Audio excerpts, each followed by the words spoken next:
This is Atomic Shinobi, and today I'm going to narrate 10th part of What If Naruto Was Trained by an Assassin. If you enjoy this video, please like, share and subscribe to this channel. Now wasting no more time, let's start the story. Tsunade groaned softly and held her head while sitting in the room she and Shizune were renting. She had a cup of tea and another cup with her homemade hangover cure in front of her. She took a slow sip of the tea and then swallowed the mixture, trembling and gulping down more tea to mask the aftertaste. Shizune came into the room carrying some breakfast as she put down the cup. The sound of the door opening and closing made the blonde Sannin wince. She held her head and muttered, "Please, not so loud." Shizune nodded and sighed, barely making a sound as she closed the door. She quietly said, "Of course, forgive me, Tsunade." Sama, as she watched the older woman and placed the food in front of Tsunade. Tsunade had gone on a furious drinking binge the night before in an attempt to decompress after practically losing to Naruto in the fight. Shizune had to carry the woman back to their room since she had become so incredibly inebriated. Shizune took a seat next to Tsunade and quietly began to eat her own breakfast while she waited for her hangover cure to take effect. The assistant with the raven hair spoke up when Tsunade finally started eating. She inquired, "How are you feeling, Tsunade?" "Sama." Tsunade mumbled to herself, "Well, I don't feel like my head is a volcano. Now it just feels like I went 10 rounds with Mito Ba-san," as she continued to eat. "I can barely even remember what happened last night, something about Jiraiya." With caution, Shizune said, "Yes, Tsunade. Sama. Jiraiya. Sama and a genin from Konoha arrived here, looking for you," to Tsunade's blinks and frowns. She tried to mentally break through the layer of hangover fog that was obscuring her memories of the night before, but her eyes grew wide and she gave a fierce growl, making her head ache. "That little shit," she muttered, once more clutching her head. "Who the hell does he think he is? This time I'm going to beat the crap out of him, then heal him up just so I can do it again." Shizune scowled at what Tsunade had said. "Tsunade. Sama, don't we have more pressing things to worry about? What about Hokage? Sama's order?" she inquired. With a frown, Tsunade looked down at her meal. She was aware that her options were limited. Sarutobi would never be able to fend off the more tenacious and cunning of her debt collectors if she froze the Senju accounts. Not only would she be endangering herself, but Shizune would also be in danger, something she was very much opposed to doing. Still, she didn't want to go back to Konoha. She shivered, thinking of the other two people who had worn the necklace, as she silently picked at it around her neck. She closed her eyes and inhaled deeply before continuing. "I'll speak with Jiraiya," she declared. Maybe she could talk sense into his head and figure out a way to get out of this. If not, she would clear herself by depleting the Senju accounts before they could inform Sarutobi. Shizune questioned, "And what about Orochimaru?" And Tsunade tensed up. The blonde Sannin sighed after glancing out the window for a while. She looked out the window again and said, "If it comes to that, we'll make a run for it. I really don't intend to work for this bastard, but if I don't, I do not doubt that he will try to kill us." At that, Shizune bit her lip. She muttered, "If you do this, Tsunade. Sama, we'll be making a lot of enemies." With a finality in her voice, Tsunade said, "I know. But I'm not going to be used by my teammate and I'm not going back to that village. There's nothing but bad memories back there," and returned to her meal. Her helper observed her in silence for a moment before giving her meal some minor head shakes. Naruto was observing a clone on the outskirts of town as he compressed the chakra he was rotating in his palm to create a Rasengan. A few other clones, divided into pairs, surrounded him, each of them producing a Rasengan of their own. Instead of depending on a clone to assist him in creating the jutsu, the blonde genin was trying to use the memory transference of the shadow clones to gain a feel for correctly creating and maintaining it. Each clone experienced both sides of the creation process as they completed making one and then let it fade before switching. Jiraiya stood nearby and watched him work, shaking his head in wonder. "Gaki, you really surprise me sometimes," he replied. "You realize that with your chakra reserves you literally could learn anything you wanted to in a matter of days thanks to those clones?" he inquired. With a soft laugh, Naruto let go of his Rasengan. He retorted, "Yeah, but the headaches after are the worst. I tried using mass clones to learn a few things once, and I was literally knocked unconscious as soon as I started dispersing the clones. Anko Sensei told me to try and limit how many of them I use for learning." Jiraiya nodded, turning to face the three clones studying sealing techniques close to him. "Still, if more shinobi had your chakra reserves, learning techniques and jutsu would be a breeze," he added. "Except that would simply mean a lot more ninja of your caliber are better fighting each other, wouldn't it?" Naruto said quietly. which would just make wars even bigger and more dangerous to everyone around them. At that, the elderly Sannin blinked. With a distant glance, he conceded, I guess that's accurate. Jiraiya finally spoke after a few minutes of silence that was only broken by the sounds of Naruto's training. He asked, your clones are watching Tsunade, right? After giving a nod, Naruto proceeded to compress the chakra ball that was swirling in his clone's hand, just as the clone had originally created it. Jiraiya had asked Naruto to keep at least 2 clones on Tsunade and her apprentice earlier in the day to ensure they didn't attempt to flee. Jiraiya had his own shadow clone spying as well because he didn't think the clones would go entirely unnoticed, but he still wanted to test Naruto's stealth abilities. Do you think she'll run? Jiraiya sighed in response to Naruto's question. I want to say no, but a part of me thinks she has grown too cynical and angry with Konoha. Even with the threat of losing the Senju accounts, she'll try to weasel out of this somehow, he said, his disappointment apparent in his voice. Naruto gave Jiraiya a look. Jiraiya appeared uncomfortable as he reasoned, I know you said it wasn't your place to tell me why she hates Konoha, but it honestly might help me to understand her motivations better.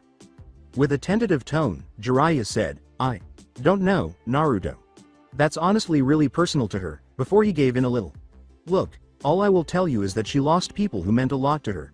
She left the village because she wasn't interested in seeing anyone else she cares about die. Naruto scowled in response.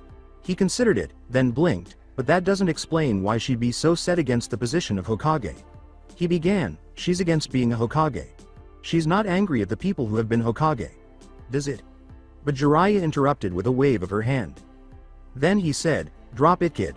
I'm not going to say anything more, and the only way you'll get an answer is from Tsunade, which made Naruto sigh.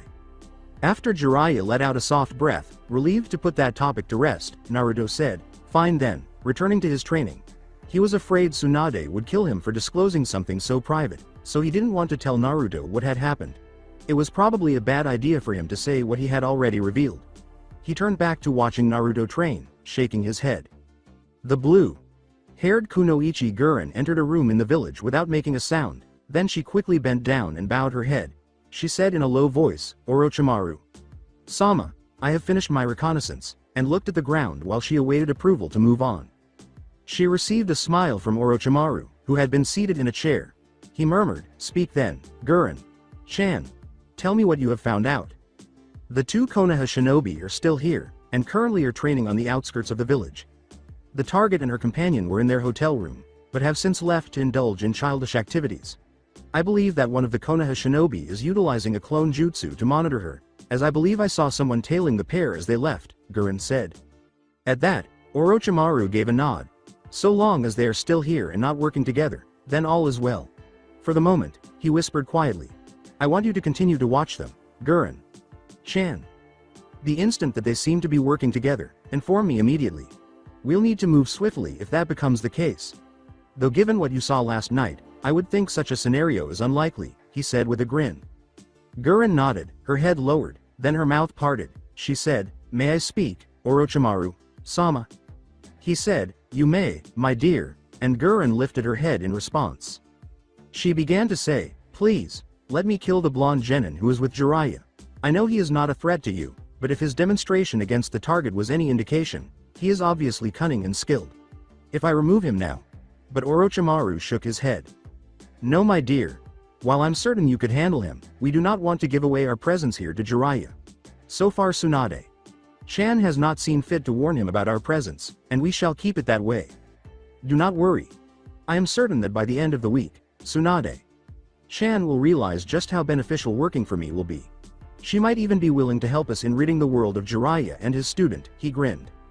Guren inclined her head even more. She blurted, of course, Orochimaru-sama. Pardon my impudence. There is nothing to forgive, Guren-chan. You simply wish to serve me to the best of your ability. I appreciate such dedication, he stated before raising his hand. You are dismissed. Guren nodded, got up quickly, and left the room to resume her work, leaving Orochimaru by himself to plot his next move. Though he was confident, he was aware that things could go wrong. He therefore needed to be prepared so that he would have backup plans in case his original plans didn't work out. He needed to keep the Sound 4 in auto to keep things under control, but in the interim while his forces were still gathering from the aftermath of the failed invasion, he could call upon more shinobi to help him. He would thus have to rely on Guren and himself for the time being. He grinned, mentally preparing his next move, sure of his ability to handle whatever might arise. Konoha Medical Center. Anko groaned in frustration as she lay in the hospital bed, attempting to ignore the itch beneath her arm cast. She muttered, turning to face Raphael, "How much longer are they going to make us wear these damn things?" That just made Raphael chuckle softly. "You're asking the wrong person," he said, smiling pitifully at her. Anko just sighed in frustration and fixed his gaze on the ceiling. The moment the door opened, she asked, "It's been over 2 weeks. They don't have some fancy medical jutsu to just stitch the muscles back up?" The nurse laughed when she heard Anko's grievance and came in with platters of food. "Mitarashi-san. The doctors need to make sure that everything was properly healed. Rest assured you both will most likely be free of those casts in the next day or so, after which you can begin physical therapy to ensure your arms and other injuries have fully healed," she stated, prior to putting Anko's food down Raphael's as well. With a despondent expression, Anko said, "They better get these off fast. I have killer itches," while glancing at her plate of food. "Absolutely no dango." She shot a beseeching glance at the nurse, but the nurse merely shook her head, obviously aware of the purple-haired girl's antics. Anko merely sighed as the nurse left, then she began to pick at her food. She stopped and glanced at Raphael, who was stoically consuming the otherwise tasteless but healthful hospital food. The truth was, she would have been going stir-crazy by now if it weren't for Raphael. She was kept amused by his companionship as well as by visits from Kaseki, Yugito, Kurenai, and other people. Since Kaseki and Yugito were aware of the real story behind Itachi Uchiha's actions, they had been informed about what had happened to him. If not for the information he had ostensibly left with the Sandaime and then Jiraiya, hearing what he had done to Sasuke had nearly led Anko to believe he had been turned. She studied her boyfriend with a slight smile on her face, then blushed a little as she thought of something she had been thinking lately. During the fight, Raphael had stepped in to help her, even putting himself in danger to shield her from blows intended for her. And when the traitor had her at his mercy, he had saved her by killing Kabuto. She had saved him too, having returned the favor, but it still made her feel warm and content to know that there was someone out there who was willing to do that for her. It had also caused her to reflect on their relationship in some ways. She bit her lip, her eyes widening as her thoughts returned to a thought she'd had, something she wanted to express her appreciation for Raphael by sharing with him. Raphael's voice pulled her out of her reverie. He asked, "Anko-chan, you alright?" And she shook her head, bringing herself back to the present. "Yeah, just getting ready to eat this stuff," she stated, gesturing to the food. As Anko started to eat slowly and smiled to herself, thinking about what she would do once they were cleared by the hospital, Raphael simply laughed. In other places, Karen could only grin broadly while she approached the hospital and adjusted her new Konoha headband, making sure it fit snugly on her head. The negotiations between Sarutobi and Kusa were almost complete when the invasion occurred, and they were postponed in the aftermath. Kusa attempted to use Konoha's weakness to his advantage in order to extract more from the negotiations, but Sarutobi promptly reminded Kusa of his village's resilience despite their defeats, and as a result, they eventually came to an end to the talks. In exchange for Karen's continued residence in Konoha as a village resident, Kusa was given financial compensation as well as duplicates of various medical procedures. At last, she was recognized as a genin designated to work at the hospital, or kunoichi of Konoha. When Karen first heard that, she was a little concerned because she thought they were going to use her special chakra power, but she was soon reassured that she was actually going to the hospital to learn medical skills and assist them in caring for the large number of patients who were still recuperating from the invasion. With a smile, she expressed her readiness to assist her new home. She was shocked to see Sakura Haruno talking to the receptionist while seated at the desk as soon as she walked into the waiting area. As she joined her, she questioned, "Sakura?" At the sound of her name, the pink-haired kunoichi turned, startled to find herself staring at Karen and even more startled to see the Konoha forehead protector she wore. She smiled and said, "Hey, Karen? It's good to see you. What are you doing here?" She smiled back at Karen. She said, "I'm here to start my training as a medic nin," but Sakura interrupted her briefly. "Really, I was actually just inquiring about that. With Kakashi Sensei in the hospital, I was trying to find new ways to grow stronger while still helping out," said Sakura. The receptionist grinned as she observed the two. "Karen-san, welcome. Your class is just down the hall here, 4th door on the right. And Sakura-san, since you've shown an interest, why don't you join her? We definitely can use all the help we can get here," she continued. The two genin kunoichi gave a nod and hurried down the hallway. Sakura said, So you're part of Konoha now? Which made Karen smile and nod. Yep. They finally got it all finalized. I'm officially a Genin Kunoichi of Konoha. Karen beaming. I can't wait to tell Naruto when he gets back. It'll be nice to finally be able to walk around and do things in the village. That's right, you were being kept in that hotel this whole time, weren't you? You haven't even gotten a proper tour of the village yet? Sakura responded. She became a little shy at seeing Karen nod. Well, I can give you a tour, if you want. I mean, I'm sure someone like Ino or Kiba could do a better job. They seem to know all the fun places to hang out or go see, she said. Karen merely grinned at her. I think I'd like that, Sakura. You could invite Ino and we could make it a bit of a girl's day out, she offered.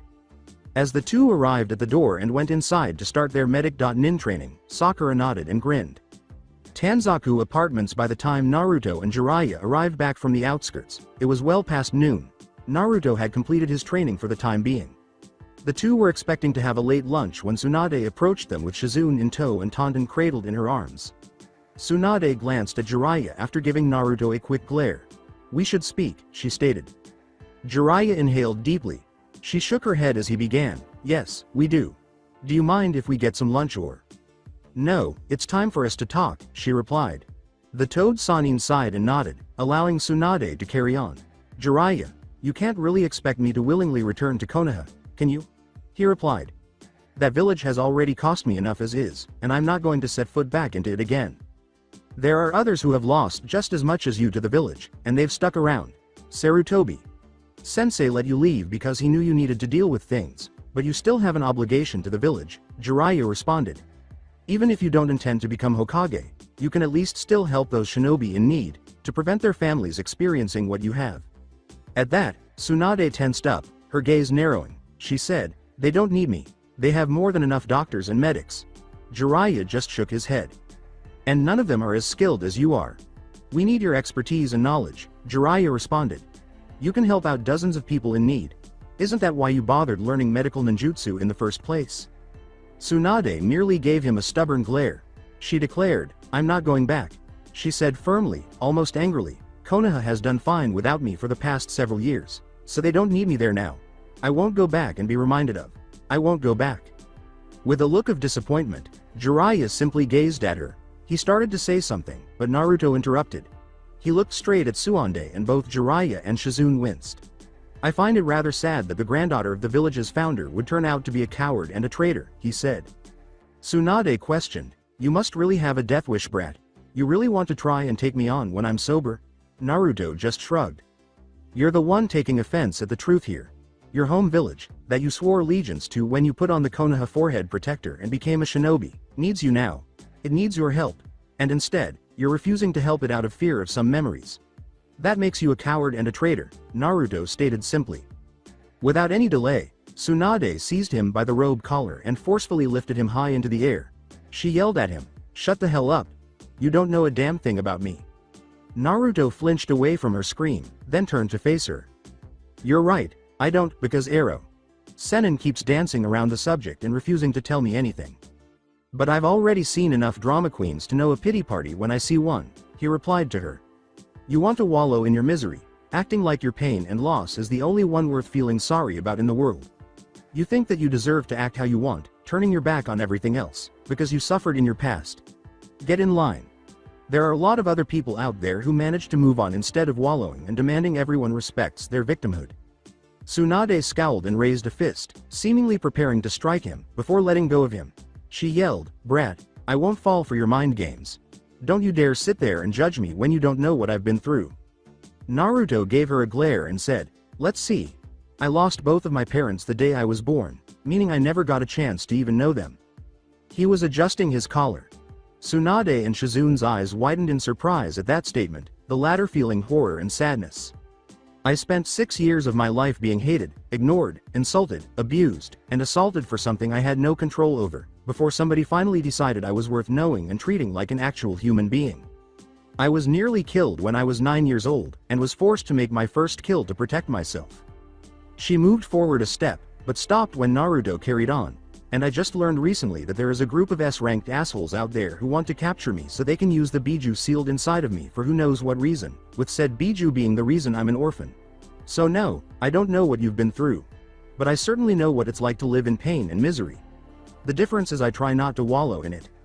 Tsunade glanced at him, then asked a questioning glance at Jiraiya, whose head was cocked slightly. Shizune-san, would you mind taking Naruto to get some lunch? I think it would be better if the remainder of mine and Tsunade's talk was done in private, said the Toad Sage. Shizune gave a trembling head nod. This way, Naruto-san, she remarked, pulling back as Naruto gave Jiraiya a curious glance before pursuing her. Tsunade watched them go, then glanced over at Jiraiya. She asked, what the hell is he talking about? And all the Toad Sannin could do was shake his head. He turned to look for the closest bar or sake stand, saying, I need a drink if I'm going to get through all this, Tsunade trailing closely behind. Shizune walked beside Naruto in silence, holding Taunton in her arms and letting out little sounds as the pig turned to face Naruto. The boy was silently strolling along, his eyes seemingly fixed on the road in front of them. Shizune eventually spoke up after a short while, after they had stopped at a street vendor to buy Naruto some food. Finally, she turned to face Naruto and asked, was all that true? You made your first kill when you were 9? Biting into a skewer of roasted and glazed chicken, Naruto just nodded. He chewed and swallowed, then said something. A shinobi from the Uchiha clan broke into my apartment and took me hostage after killing an ANBU that was watching over me. There was a struggle, and I managed to grab the ANBU's sword as he lunged at me. He fell on the blade, Naruto said, staring up at Shizune. He continued, I was still an academy student. I hadn't even done that stupid chicken test they make you do to try and toughen you up. I know there are kids who have made their first kills at that age already, but they're usually prodigies, and already a full shinobi. The reference was to the practice at the academy where students were given a chicken to raise and take care of before killing it. At that, Shizune bit her lip, not sure how he could have handled being forced to kill in a life or death struggle at such a young age. She asked, how did you get over it? After silently chewing for a short while, Naruto took another bite of his skewer and swallowed. I had people who were looking out for me at that point. People who took me under their wing, who trained me, checked in on me. They're the closest thing I've had to parents or a family, he said with a slight grin on his face. They were the ones who helped me afterward. They helped me get over the trauma of taking a life. And, well, it certainly helped that almost immediately afterward my best friend had her own problems. Helping her distracted me from my own worries. With a slight nod, Shizune turned to face the road before continuing. Do you wish to know why Tsunade Sama has such a strong dislike for the village and the position of Hokage? She inquired. Naruto paused and gave her a startled, wide-eyed look. Should you be telling me that? I mean, the way Sennin keeps going on about it but never actually telling me. I thought it was something only she was supposed to be able to tell. Shizune inhaled deeply. She gestured for him to come to an alley where they could have a more private conversation. I think you should know, so you can at least better understand her position. And part of it is my story to tell as well, she said. After trailing her there, Naruto made 2 clones to patrol the ends of the alley and make sure no one was listening in. Shizune placed Taunton down and then straightened her kimono a little. She inhaled deeply as she turned to face Naruto and saw that he was prepared. She began. It started with her little brother, Nawaki Senju. He had always dreamt of being Hokage, in hopes of following in the footsteps of their grandfather and grand-uncle. When he told Tsunade Sama about his dream, she gave him the necklace she had inherited from the Shodai Hokage, telling him it was her way of supporting his dream. The very next day, he was killed while on a mission. Naruto's eyes expanded upon hearing that, and Shizune went on. Tsunade Sama was devastated by his death, but she didn't lose faith in Konoha or the position of Hokage until the next tragedy. She had met a shinobi named Dan Kato, my uncle, who shared her beliefs that Konoha should employ a trained field medic for each combat team of shinobi, to improve the odds of survival for teams in the field. The two of them fell in love, and he shared with her his dream of becoming Hokage as well, his dream of being able to better protect the village and everyone he cared about. Tsunade Sama gave him the necklace, again wanting to show her support and belief in his dream. But during a mission, he was badly injured. Despite her best efforts, Tsunade Sama could not save him, and he died of blood loss. At that, Shizune closed her eyes, causing the corners to water slightly. She became convinced that the necklace was cursed after that if anyone but herself wore it, it would kill them. She also became convinced that anyone who wanted to become Hokage was a fool with a death wish. She took me on as her apprentice, since my uncle was the last living member of my family, and left the village, to get away from the memories of Nawaki and Dan. When she opened her eyes, Naruto's bangs were hiding his eyes and his head was cocked downward. She whispered to him, "I hope you can understand Tsunade. Sama's pain better now." Quietly, Naruto nodded. "I think I do. I don't think it excuses what she's said, or her unwillingness to help people in need. But I think I understand why she feels that way," he replied as he looked up. "Thank you for telling me. I can't guarantee I'll pull my punches with her, but I'll try to be a bit more considerate now that I know her pain. But she needs to understand that there are other people who are suffering as well, and that instead of wallowing in her own misery, she could help them so they don't suffer like she has." At that, Shizune gave a quiet nod. "I agree with you, but I don't know how to make her see that. She's spent far too much time with her grief to let it go." Naruto gave her a smile. "Then I guess we'll need to find a way to make her let it go," he stated. Shizune blinked at his smile, startled to discover that it actually gave her a tinge of confidence that this boy could, in some way, pull off what he was saying. In another scene, after her fellow Sannin had finished telling her everything he knew about Naruto's early years, Tsunade just stared at Jiraiya in shock. As she watched him finish a saucer of sake, she said, "Please tell me you're joking." Jiraiya sighed and shook his head, turning to face the counter. "Not at all, though I wish I was." Naruto was targeted by members of the Uchiha clan who were planning a coup attempt against Sarutobi Sensei. Sensei tried to keep him safe, but the Uchiha sent to hold Naruto hostage got the drop on the Anbu guarding him. Kid had a pet fox that attacked the Uchiha, and Naruto went for the dead Anbu's sword, ended up impaling the Uchiha through the chest when he tried to attack Naruto. Kid was still an academy student at the time. Tsunade simply gazed at him, her eyes widening. She questioned, and the rest of what he said. As he poured another saucer of sake, Jiraiya looked down at the counter, all jolly once more. All true. He had no one looking out for him till he was about 6 or so. That's when a newcomer to Konoha took him under his wing. Almost everyone else ignored him, assaulted him, verbally harassed and attacked him, and they still did for a while there afterwards. And yes, he's got a group of S-ranked shinobi after him as well, for the Kyuubi. The slug Sannin next to him was limited to staring before uttering a word. With a small glare in her direction, Jiraiya asked, "I thought you were his godfather. Where the hell were you while this was going on?" He told Tsunade, "Unlike some people, I was busy keeping the village safe so Naruto could have a home to grow up in," which made her take offense. He looked down at the counter once more, his voice growing more weary. "With the Kyuubi attack severely weakening the village, I had to keep an eye out for any threats to Konoha till we could recover. But I was also grieving as well. Minato was like a son to me, and then he and Kushina were dead. I should have gone back and taken care of Naruto, but, well, I think you understand why I didn't." Tsunade simply nodded silently while glancing at the counter. That was also the reason she declined to return to Konoha. "So what made you change your mind? Since you've got him tagging along now," he replied. Jiraiya closed his eyes and sighed. "The Akatsuki. The group of S-ranked shinobi he mentioned. They're targeting the Biju and I don't know why. But I know I need to protect Naruto, and get him trained up to face them. And I'll admit, I'm not exactly happy with the company he's kept," he said. That caused Tsunade to scowl. "What do you mean? Given the fact he had nobody, I would think you'd be happy he has someone looking out for him." Jiraiya remarked, "I am, but it feels like they stole away his childhood. You've seen his weapons, how he fights. They trained him that way, trained him to be an assassin. A real assassin, as in it's his specialty. His skill set is centered almost entirely on how to kill someone as quickly and quietly as possible. And he shouldn't be like that. He should have grown up having dreams about being a hero, or even Hokage, not learning how to kill someone. And the group he's a part of, his first kill was an accident, but he had already killed I don't know how many people before he had graduated from the academy. I feel like they've corrupted him, turned him into something Minato and Kushina would have hated." At that, Tsunade snorted. She shot at him, "Then maybe you should have been there for him," and Jiraiya gave her a brief glare before turning back to face the counter.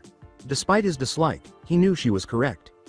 For several minutes, the two of them sat silently until Jiraiya spoke once more. "You know you can't run Tsunade. Chan. Sarutobi. Sensei needs you back in the village.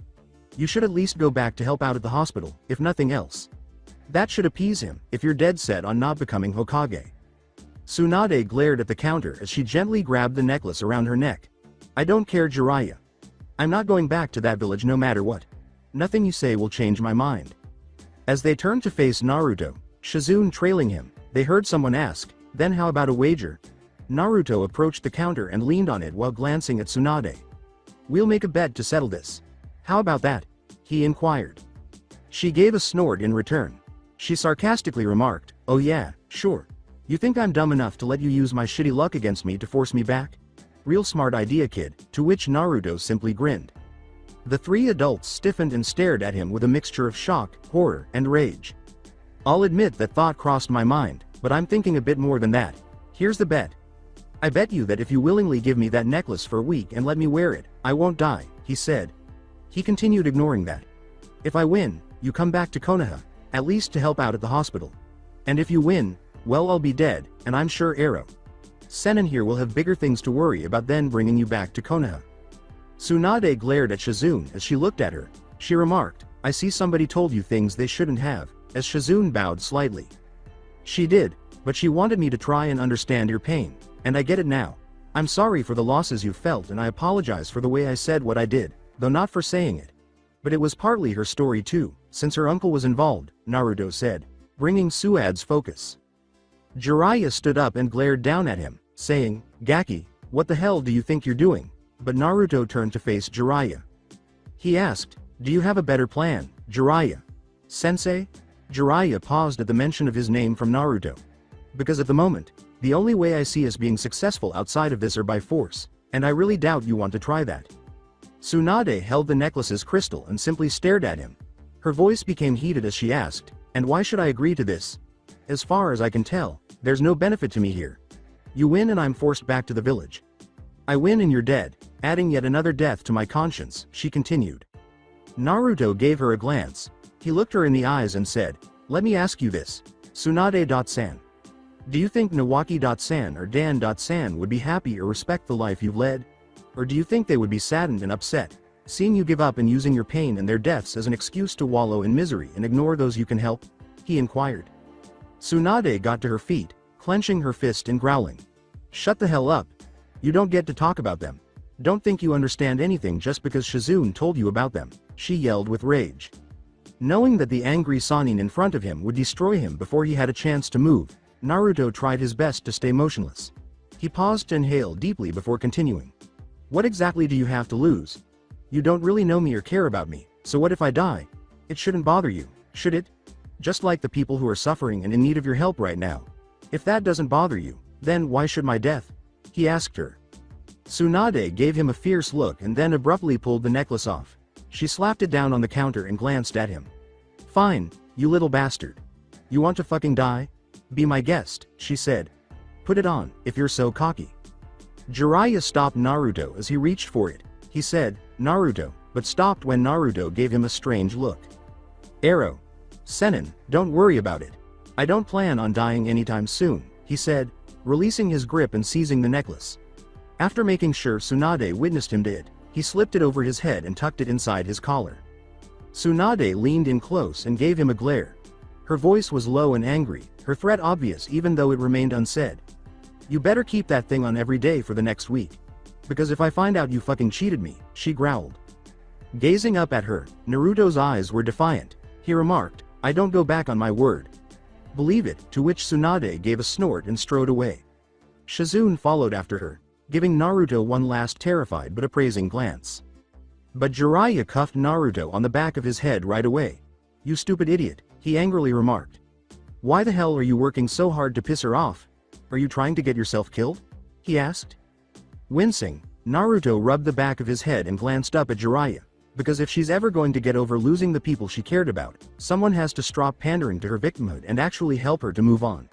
Whether by being helpful, or forcing her to. Jiraiya cast a sidelong glance at Naruto's chest and shook his head. "You just better not die, Gaki. Makoto-san is already going to kill me for what happened to her kid. I don't need Enko joining her because you died," he stated. Naruto simply smiled and winked at him. "Don't worry about it. 1 week from now, I'll hand it back to her and we'll be heading back to Konoha. Unless she intends to break her word." Jiraiya simply shook his head and sighed in exhaustion as he paid for Tsunade's and his drinks and headed out with Naruto. He was already thinking about how he would watch the boy to make sure he didn't suffer any harm before the bet ended. And if Naruto continued acting in such a bizarre manner, he might still have to do the same afterwards. Guren observed the entire event from a rooftop across from the bar, her eyes narrowing in response to what she had just heard. She had to inform Orochimaru of this as soon as possible. She turned and fled quickly, not realizing that a small fox with a red cloak and hood had been observing her. Tomo said, "Ni-san won't like this," and he dashed off to find Naruto to report what he had seen. Naruto asked Tomo, who was sitting in front of Jiraiya and the blonde assassin, "You're sure she was watching us?" Tomo nodded enthusiastically. Now the three were back in their hotel room, as the young Fennec Fox summon had come back to tell them about their unidentified watcher. Gazing from Naruto to Jiraiya, Tomo told them, "Definitely, she was watching all of you before disappearing. She definitely was a kunoichi, though I didn't see any sign of a village emblem on her." Naruto also took a quick look at the elderly Sannin and noticed that he was thoughtful. Maybe she's a bounty hunter here to collect a debt from Tsunade, Jiraiya thought to himself as he leaned back in his chair. She could also be an agent from another village, here to try and either recruit or remove her entirely. Naruto asked, "Should we tell Tsunade-san?" Jiraiya looked at the ceiling and then nodded in agreement. "If they're after her, we'll definitely want to make sure she knows about it. Might help persuade her to be more reasonable about coming back to Konoha. I doubt she'll be too happy if you win that bet," he said with a smirk. He said, "Come on, Arrow. Sennin, nothing's going to happen. I'll be fine," but Jiraiya just shook his head in response. Jiraiya stood up and warned, "You're tempting fate far too much here, kid. Just be careful. You stay here and practice your fuinjutsu while I go find Tsunade," he gave the order before leaving. With a sigh, Naruto reached into his supply pouch, took out a storage scroll, and quickly called forth the necessary supplies. He recently began learning more intermediate-level seals, like paralysis, chakra sealing, and other average security seals, after having mastered the fundamentals of storage seals and even regular explosive seals. He grinned and watched as Tomo leapt up onto the table beside him. Naruto was intently examining a sealing array in one of the books Jiraiya had given him. His head tilted in curiosity. "What is this Ni-san?" Naruto beamed at the diminutive fox. "Fuinjutsu. I've been studying all about it since my mom's clan was famous for their in-depth knowledge and use of seals. They're incredibly handy if you know what you're doing." After giving that a nod, Tomo turned to face the scroll Naruto was examining. He said, "What can they do?" Naruto raised his head once more, pondering before responding. "Well, all kinds of things. You saw me pull stuff out of that one scroll, which is a storage seal. You can make bombs, use them to make locks and stuff, use them to stop people or capture them. Gravity seals let you increase the weight of something. And then there are even more powerful things. Like the one on me, that my dad used to seal the Kyuubi in me," he stated, only to hear a growl inside his mind. Tomo gave that a nod. "So, you want to learn all about that stuff?" he inquired. "Yeah. Plus, well, I can maybe learn how to help Hinata-chan, since she has a problem with a seal," Naruto replied. He looked down, his voice trailing off a little as he recalled the day his first human friend was sealed off and banished by her clan. He shook his head and went back to work. "If I can help her get rid of it, then I'm going to," he said. Tomo silently snarled, recalling that he had always seen Hinata upset but never really understood why. The fact that she had been upset was enough to make him angry, so it didn't really matter. He said, "How can I help?" Grinning, Naruto reached out and gave Tomo a gentle head scratch. He said, "At the moment, there's really nothing you can do. But I'll let you know otherwise," as Tomo enjoyed scratching his head against Naruto's hand. Then, with new resolve in him, he concentrated on the scroll.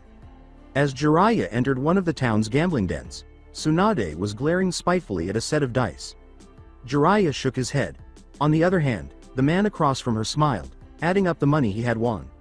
With a somewhat comical depressed expression on her face, Shizune followed her as she got up to go.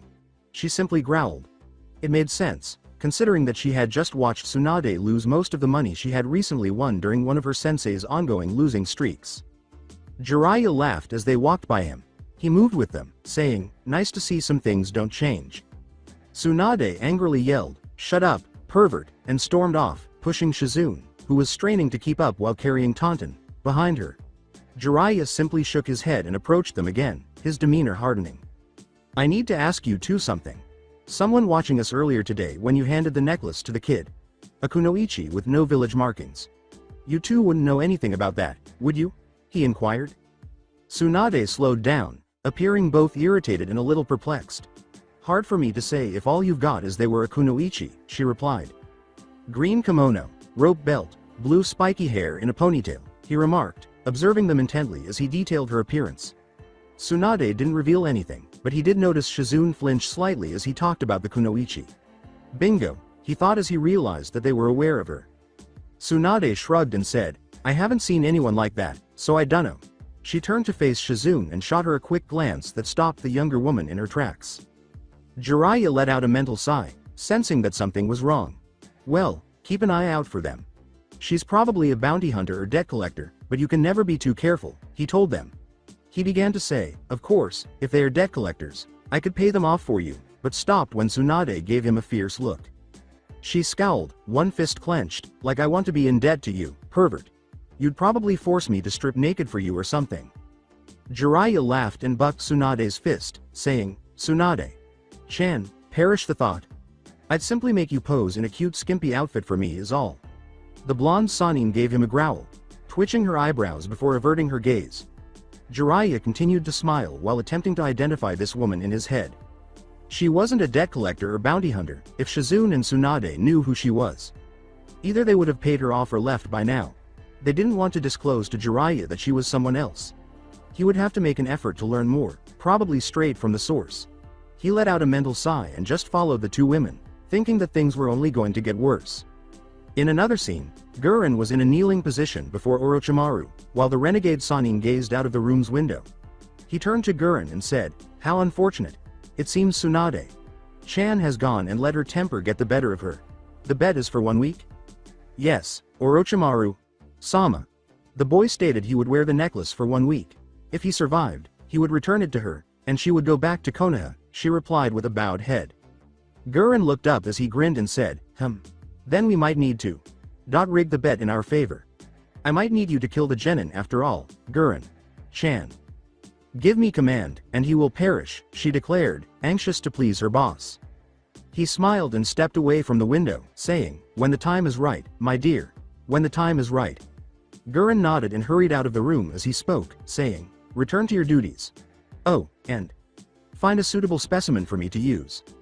I need to provide Tsunade-chan with incentive to join me. Hyuga substance Neji staggered back to his feet, feeling the dull throb of pain from the caged bird seal, and tried his hardest to hide his emotions. Not long after he got back from his teammates' training, one of the elders thought it appropriate to remind him of his defeat at the hands of Hinata.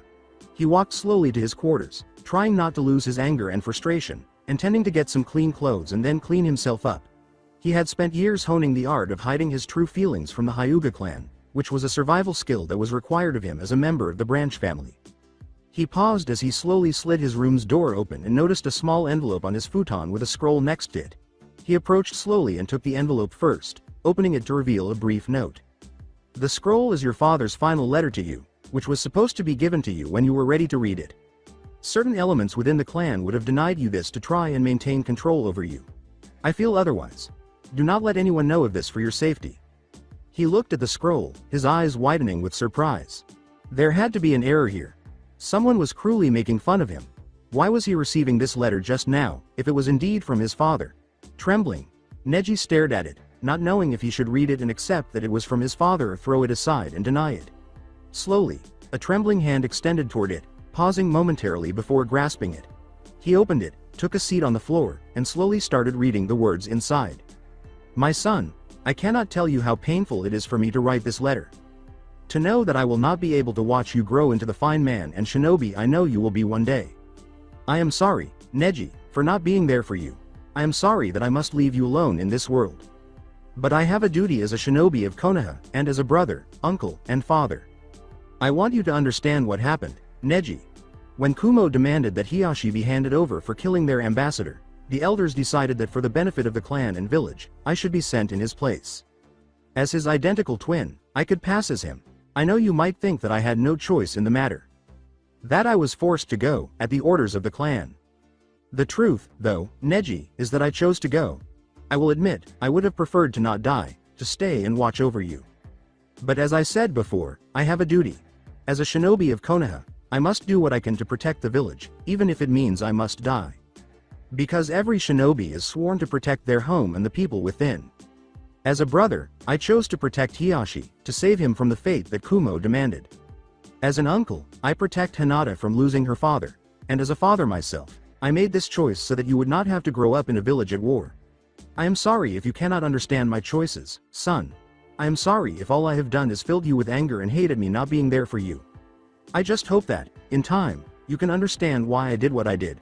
Just know that no matter what, I am watching over you, my son. Love, your father.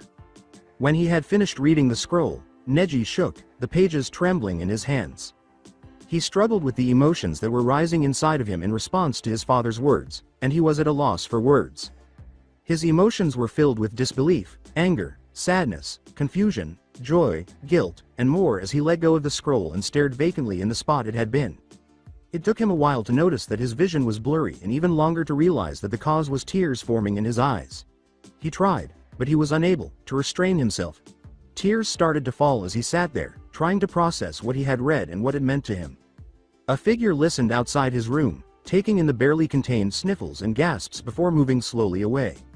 Tanzaku Apartment's Tsunade sighed gloomily as she sat in a bar, idly swirling a saucer of sake in front of her and staring blankly at the counter.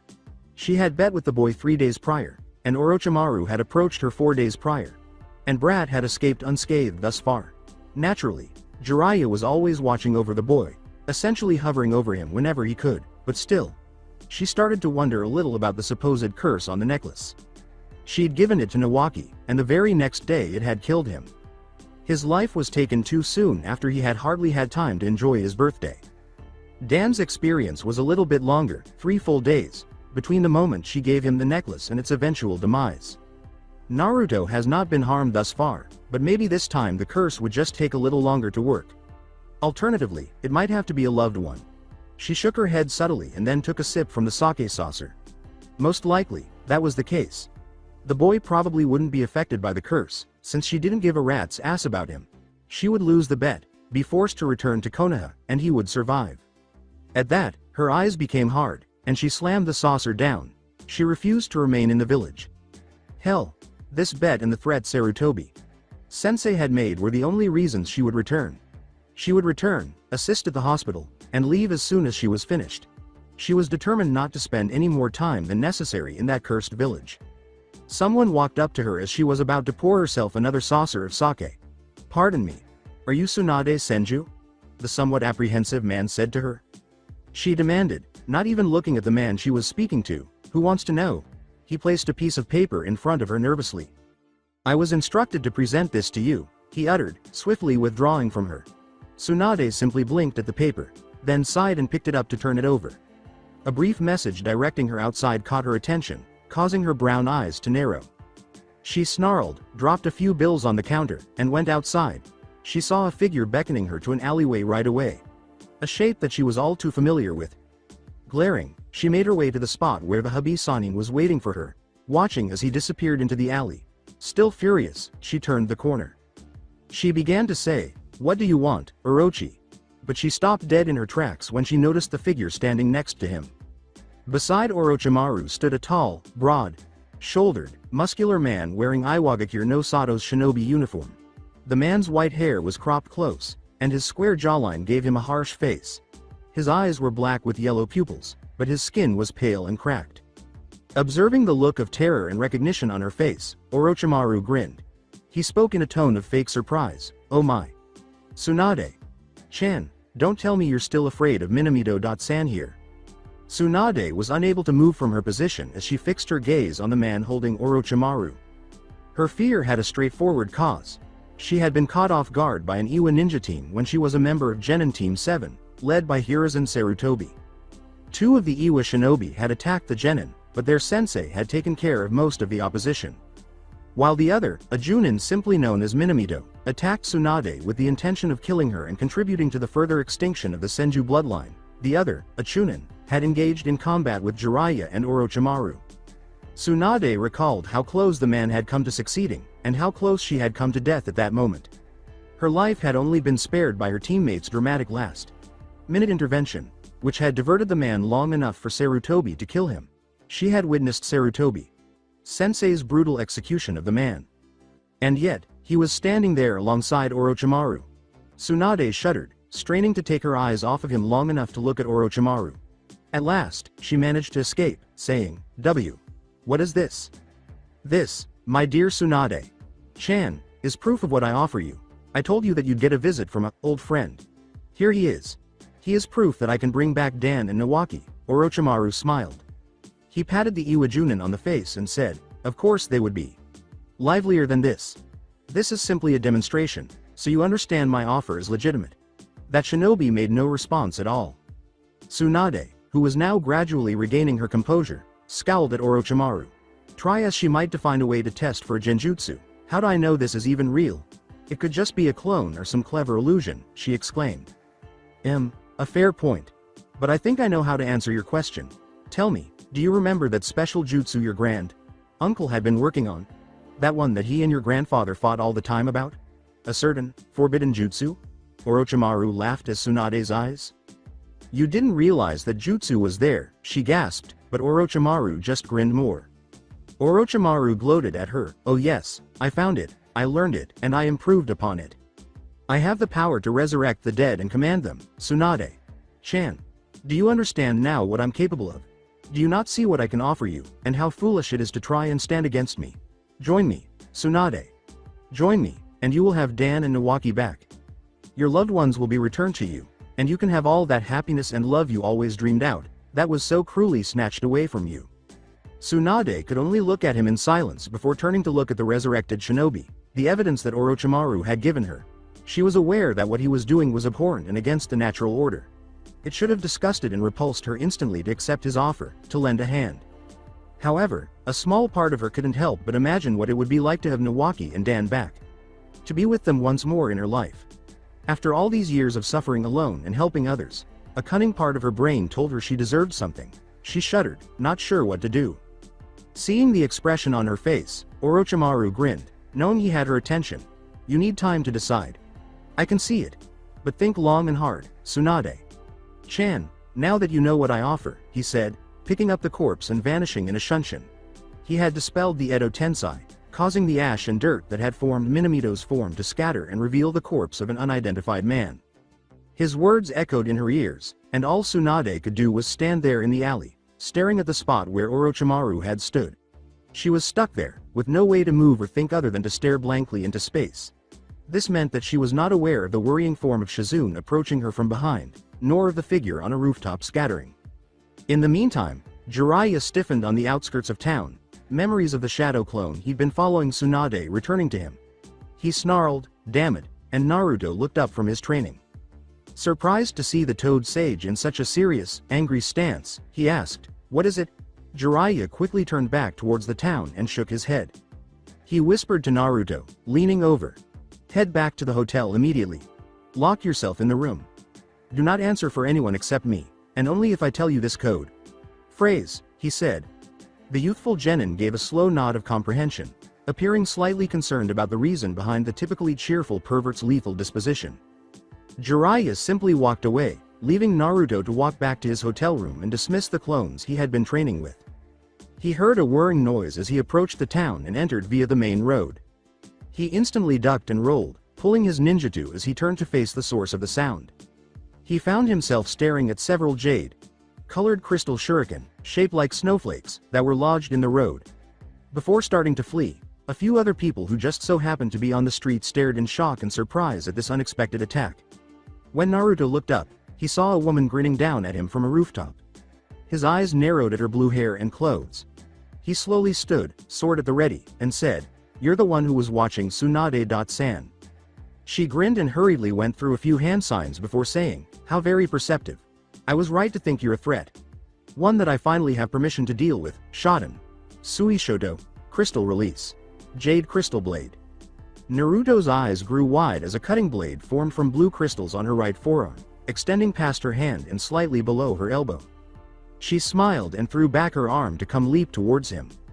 Naruto swiftly raised his sword to block her blow, but as she actually drove him back a step, he grunted in surprise at the force behind it. She spun fast, trying to catch him with a quick roundhouse kick, but he dodged it and she stabbed him in the arm with her arm blade. With a swift movement, he turned around and kicked her arm, causing it to break. This knocked her off balance and caused him to land back on his feet with his sword ready. Guren grinned. My, you're certainly a quick one.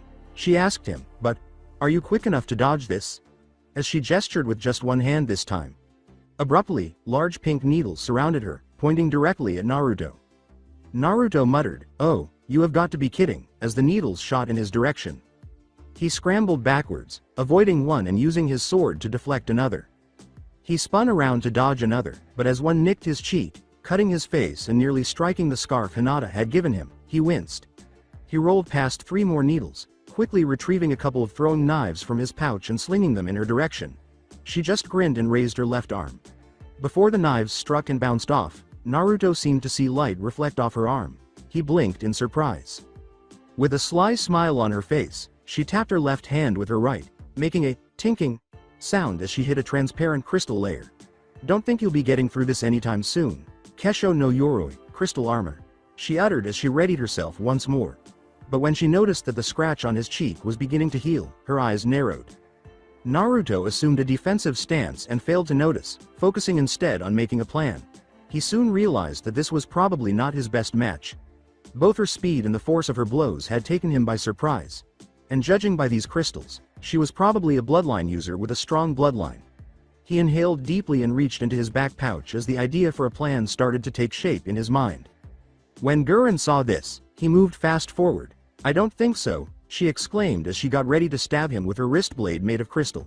With a curse, Naruto reached for his sword and used both hands to block her blow. He was brought to his knees even then, only to have his eyes enlarge when she roared back and slammed her left fist, covered in crystals, into his jaw. After taking off, he was replaced by a log that was split in half by the force of the blow. Squatting in a narrow alleyway, Naruto panted softly and watched Guren straighten. A wall of dark red crystals that shot up through the roofs of the buildings on either side of the alley abruptly blocked his path as he turned to try and flee down it. He turned to see Guren grinning as she hurriedly built more red crystal walls around the space, keeping him from being able to flee. With an icy smirk, she asked, "You don't think you're getting away that easily, do you? You're here until you die." Returning to his defensive position, Naruto observed her. Grasping his ninjutsu, he questioned, "What the hell did I do to you?" She uttered, "You are a threat to Orochimaru. Sama's plans, and so, I am here to eliminate you," which startled Naruto. He began to say, "I didn't think he was that much of a sore loser. I know I stopped part of his plans for the invasion, but she shot him several more shuriken before he could finish." Now, the blade on her arm transformed into a massive blue crystal lance. "Do not dare mock Orochimaru. Sama. You are a thorn in his side, both then and now. And I shall remove you," she uttered. As she charged at him, Naruto blinked and swiftly sheathed his ninjutsu. Just before a thick cloud of smoke engulfed him, she leapt at him, thrusting blindly into the smoke. When her lance failed to make contact with anything, she scowled and then saw multiple hands and arms encircle it. The smoke parted enough to reveal 6 clones holding the lance, all of them staring at her while 2 more jumped off their backs and struck her in the face with 2 strong blows just as the clones released their grip. Guren staggered back a few feet after being knocked down, reaching up to touch her hit face. She dispersed the lance and formed 2 crystal blades, one on each arm, as she glared at the roughly dozen identical figures that were now in front of her. She growled, now enraged that he had actually hit her. "You really think that hiding among these clones will save you?" The clones simply retaliated by performing a series of hand signs, with half of them projecting fireballs and the other half shooting wind bursts from their palms. The fireballs were quickly fed by the wind jutsu, which also caused them to grow into a huge ball that quickly flew in Guren's direction and quickly engulfed her. Where the woman had been, a raging inferno now rose, and the clones stood there, watching. It faded after a short while, and they were startled to see Guren inside what looked to be a crystal dome. Before the dome broke into dozens of shards that shot towards the clones and eviscerated them, she smirked and waved mockingly at them. Rising from the dome, she watched the cloud of smoke from the scattered clones fade and reveal nothing. She yelled mockingly, "Are you hiding from me, little genin?" Naruto was hunched over a cart that a civilian had abandoned during their earlier escape, attempting to devise a strategy. His combination ninjutsu had failed, but luckily he had not been around to witness his clones being torn apart, seizing the opportunity to find whatever cover he could. He inhaled deeply, took a few items out of his supply pouch, placed them on the ground, and started making more clones. He gave the order, "Keep her busy," and went to work. Guren grinned, seeing a larger contingent of clones materialize this time, all eager to engage her in combat. She exclaimed, Ooh, this should be fun, as she raised her crystal arm blades to battle position. As this was going on, Naruto was working feverishly on his plan and wondering aloud where Jiraiya had gone. A few minutes prior, gazing down the street toward the alley, Jiraiya's eyes narrowed upon seeing Shizune escorting a still, shaky Tsunade. He walked up to them right away. Jiraiya stopped in front of them, his face hard as he looked at Tsunade, and Shizune gasped, sensing that a hint of killer intent was leaking out. He asked, his tone more biting and sarcastic than usual, "So, I don't suppose you were planning to tell me that our old teammate was in town?" Tsunade just tried to shove past him, but Shizune winced at him. She said, "Not now, Jiraiya," but Jiraiya blocked her. "Yes, now. That traitor tried to kill our sensei and destroy our home, and you're busy having secret talks with him," Jiraiya said. "You didn't think to maybe let me know that one of the worst traitors to Konoha was around when you decided to agree to a bet that could kill my godson?" Shizuna began to say, Jiraiya, Sama, and now is not. But Tsunade cut her off. Fury and frustration helped Tsunade get over her shock and fear. "The brat came up with the bet, don't blame me for him having a death wish," she snapped back. "And you think Orochimaru won't kill Naruto off if he thinks it'll help get him what he wants, or he thinks Naruto is in the way? Damn it, Tsunade, what the hell is wrong with you?" Jiraiya was furious. "Don't you dare go judging me, Jiraiya. Don't you dare when you chose to spend your time peeping on women and writing smut instead of taking care of your godson," Tsunade yelled in response. "The people I cared about are dead, while you at least still have someone. You chose to abandon him." A sudden flare of fire near the town's edge caught Jiraiya's attention as he glared at her and opened his mouth to say something. He turned back to Tsunade, cursing.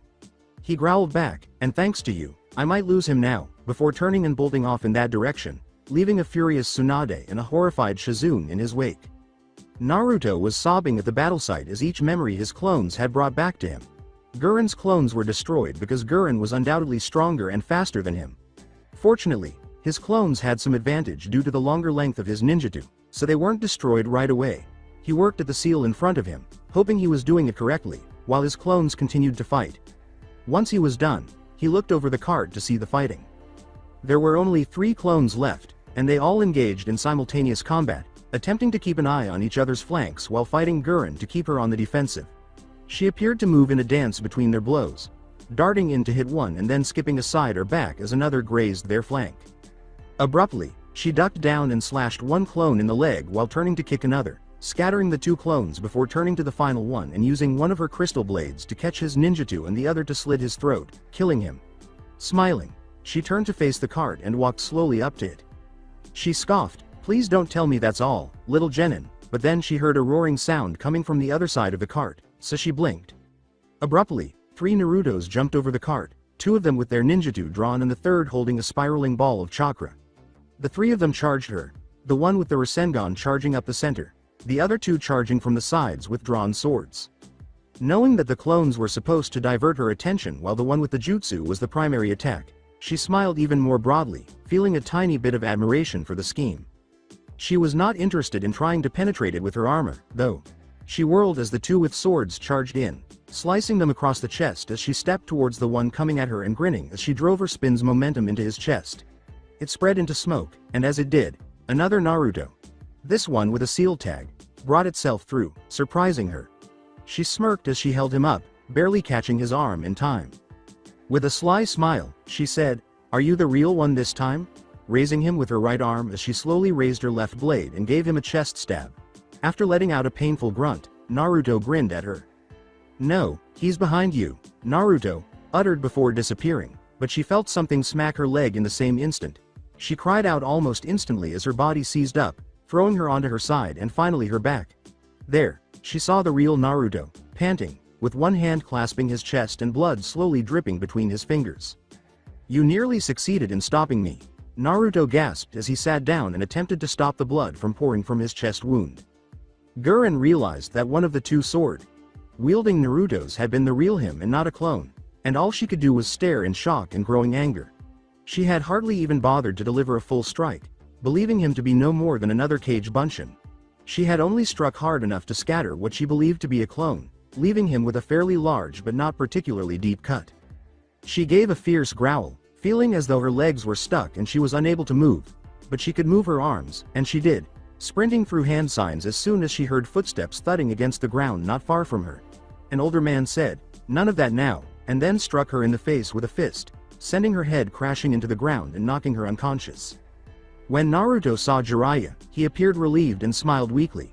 He grimaced and said, "Hey, arrow." Sennin, reaching into his supply pouch to retrieve bandages. Jiraiya quickly came to Naruto's aid, taking the bandages and starting to assist him. With a hint of concern in his voice, he growled angrily, "Damn it, Gaki, what did I say? You're tempting fate." Naruto wiped and asked, "I'm still alive, aren't I?" as Jiraiya pulled tightly on the bandage. As he cuffed Naruto's head, the Toad Sage merely growled. He looked to Guren and said, "Through sheer dumb luck, yeah," pointing to the seal on the exposed portion of her leg.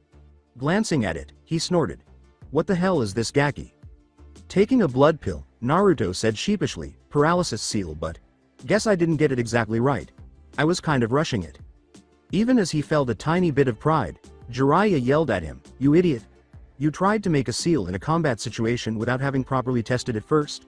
What were you thinking? You could have killed yourself." Naruto glanced down and said, "I think she was definitely trying to do that herself." Jiraiya simply sighed in frustration and ducked down in front of Naruto. He helped Naruto get up and said, "Just be more careful next time, okay?" After nodding, Naruto cast a curious glance around. He asked, "How did you get past her crystals?"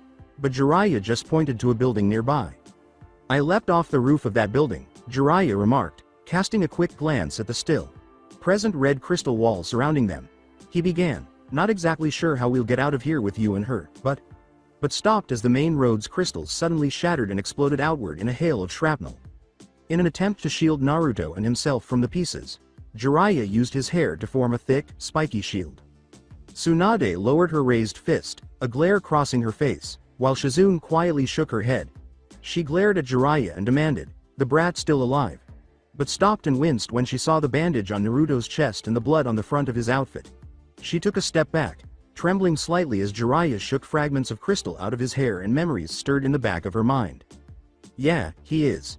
And now that this unpleasantness has been handled, I think it's time we all have a talk," Jiraiya angrily said, grabbing the unconscious Guren and glancing at Tsunade and Shizune. Tsunade said, Fine," before turning around and slinking away. With a sigh, Jiraiya set off to follow, stopping when he came to where Shizune was still standing. He spoke softly to her and then stepped past her, saying, "Shizune-san, can you please take care of Naruto?" as Naruto inched his way up the medic Junin. After giving Naruto a quick glance, Shizune put a gentle hand on his shoulder. She led Naruto behind the other two and said, "Let's go. I'll need to make sure that the wound is properly cleaned and healed." Naruto touched the bandage on his chest, grimacing, and nodded. He couldn't help but realize how close he was to passing away there, even though he had assured Jiraiya otherwise. Guren would have been finished if he had thought to hit a little harder rather than swiping at him quickly and thinking he was a clone. He tried to calm himself down by taking a deep breath, but he was trembling and he was following Shizune and the two Sannin. Jiraiya was back in their hotel, finishing up Guren's chakra suppression seal and upgrading it to a more advanced paralysis seal. He turned back to Tsunade, who was standing close to the doorway with her arms crossed, to make sure both were functioning properly. While Naruto was being healed, Shizune was taking care of him and making sure he had no more wounds. The Toad Wise Man said, "Now, I think it's time we have that talk," with a strong voice. Tsunade simply gave him a defiant glare. She said, "Fine, you old pervert. What do you want to talk about?"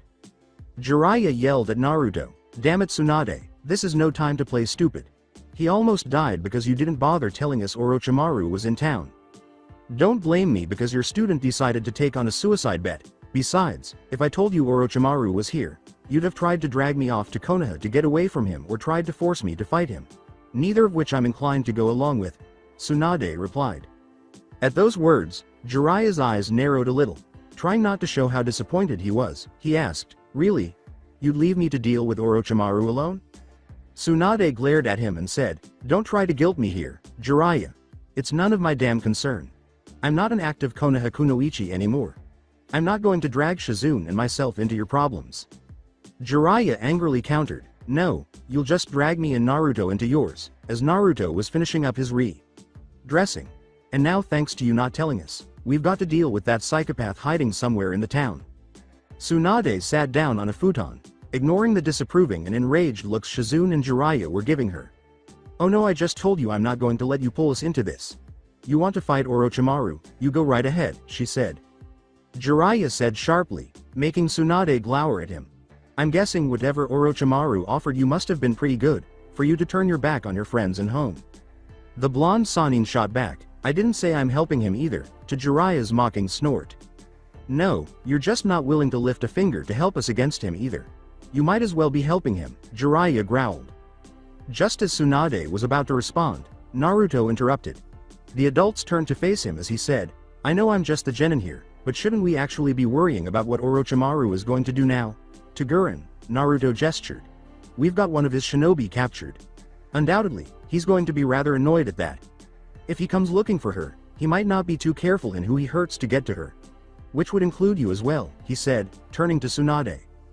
The blonde slug Sannin gave him a fierce look as Jiraiya inhaled deeply. "He's right. Unless you decide to help him, Orochimaru will still likely treat you as an enemy if you get in his way, even unintentionally," Tsunade replied. Tsunade glared at them all and exclaimed, "Damn it! Damn it! Damn it! Damn it! Why couldn't you all just leave me alone? I was doing fine before you all showed up, trying to force me into your problems. Now I'm stuck here, forced to either side with you guys and go back to Konoha, or side with Orochimaru and his insanity. I didn't ask to be involved in any of this," she screamed angrily and returned to her feet. Jiraiya merely observed her, squinting. "We didn't force you into this position. You're the one who's actually considering the choice Orochimaru gave you.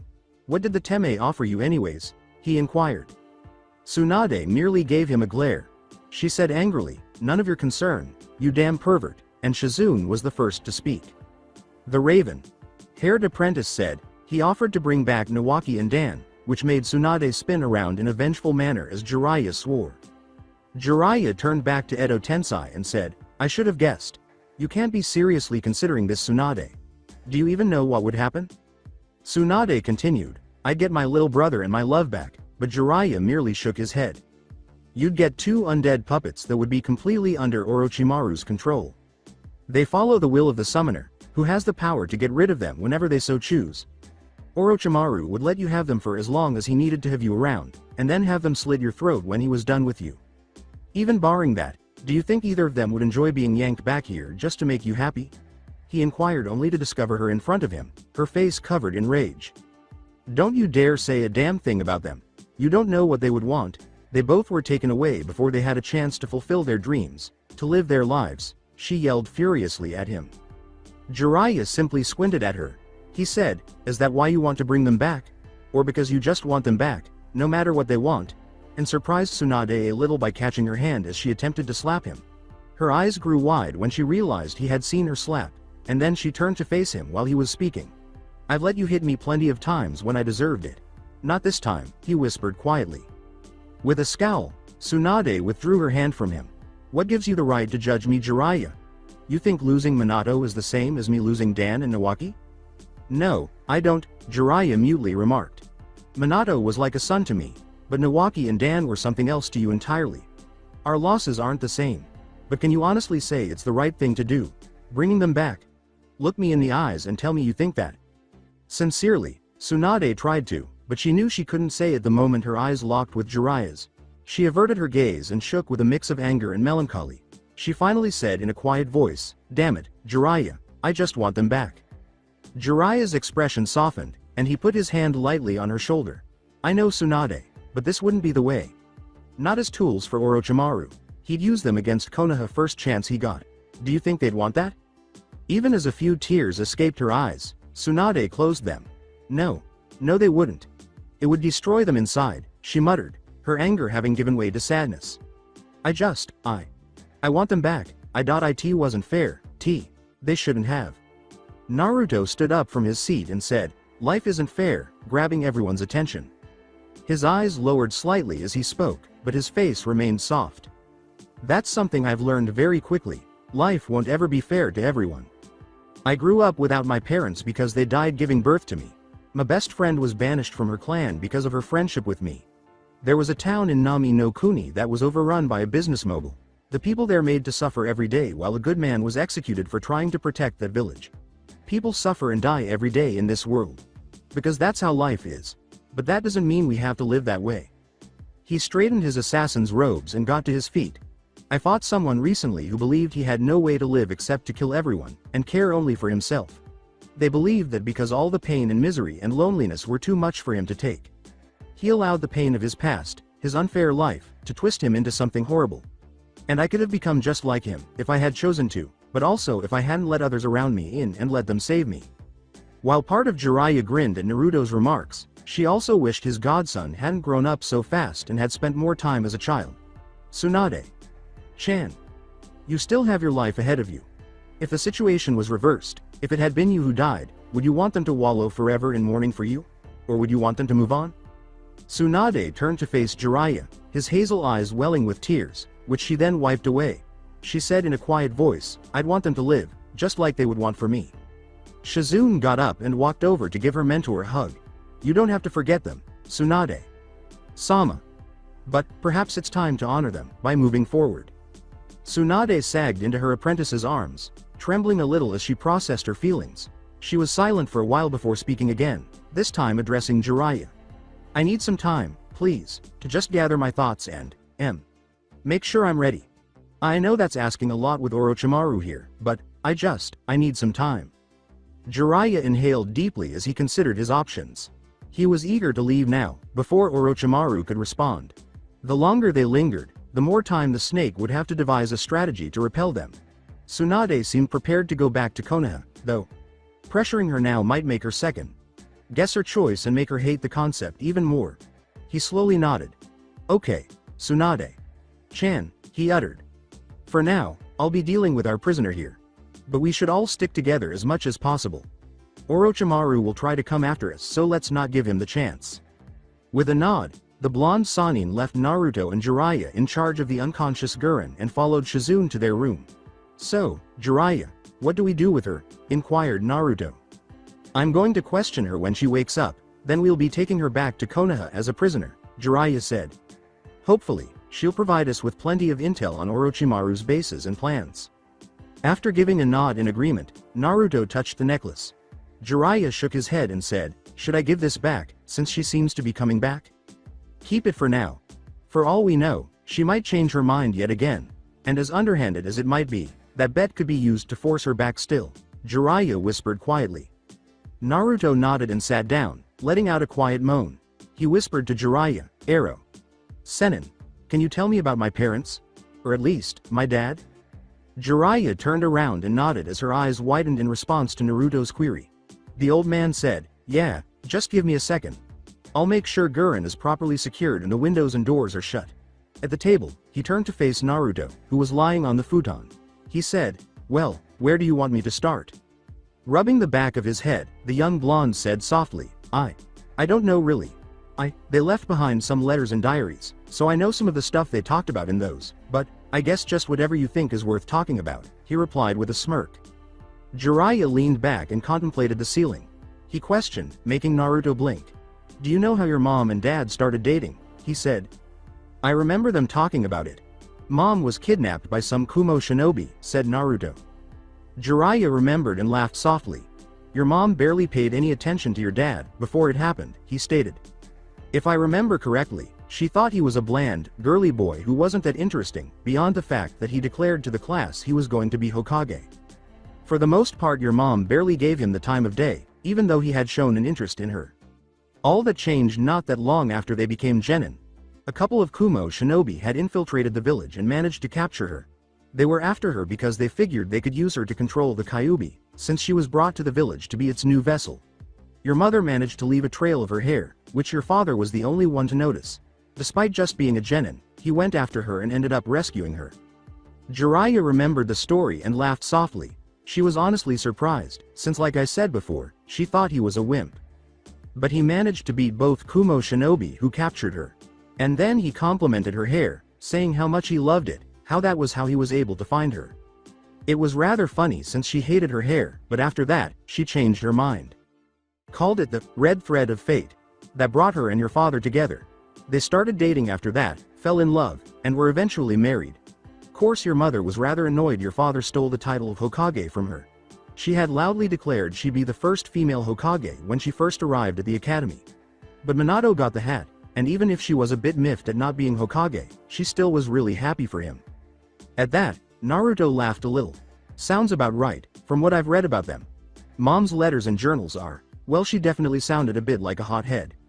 Oh, that she was. Jiraiya laughed. She made a name for herself her very first day at the academy by beating the crap out of a bunch of other students who made fun of her by calling her Tomato because of her round face and red hair.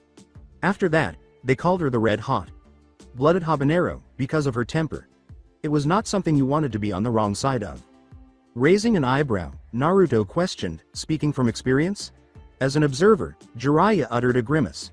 Your mom was beautiful, but after seeing what she did to one amateur pervert who thought to peek on her, I knew quickly enough not to even go there. Especially since Minato would come along and finish what she started. After chuckling at that, Naruto grew a little serious. He uttered softly, I really wish I could have met them. Me too, kid. Me too, Jiraiya sighed, as if he was thinking about something.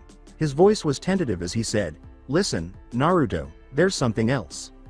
The young blonde asked, looking up at Jiraiya and making the elderly man flinch a little. What is it? After what had happened with Tsunade, he had considered that perhaps it was time to tell Naruto the truth about his godfathership. Unable to finish, he said, I wanted to say that I think your parents would be proud of you. I think they'd be proud of the shinobi you're becoming. Naruto blinked and then looked away, erasing a few tears. With a tiny smile, he said, thanks, Jiraiya, sensei.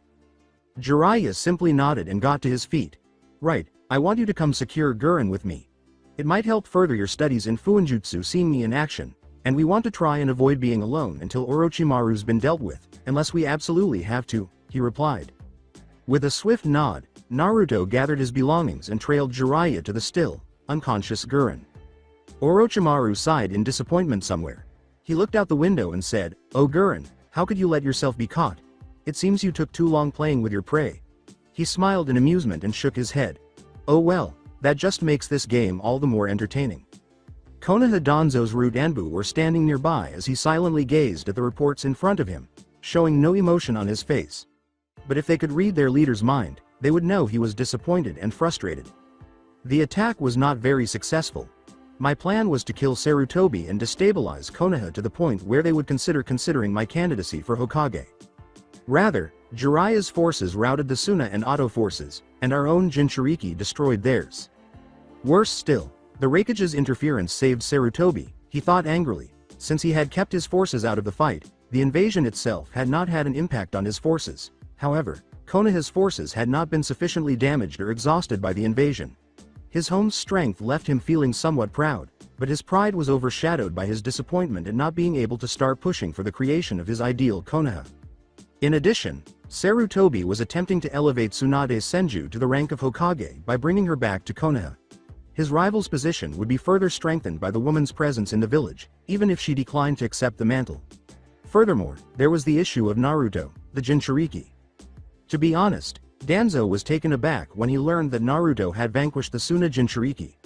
Having studied every account of the fight, he was aware that it was no easy task to vanquish a semi-released Biju like Naruto did with the Ichibi. The boy was talented and strong.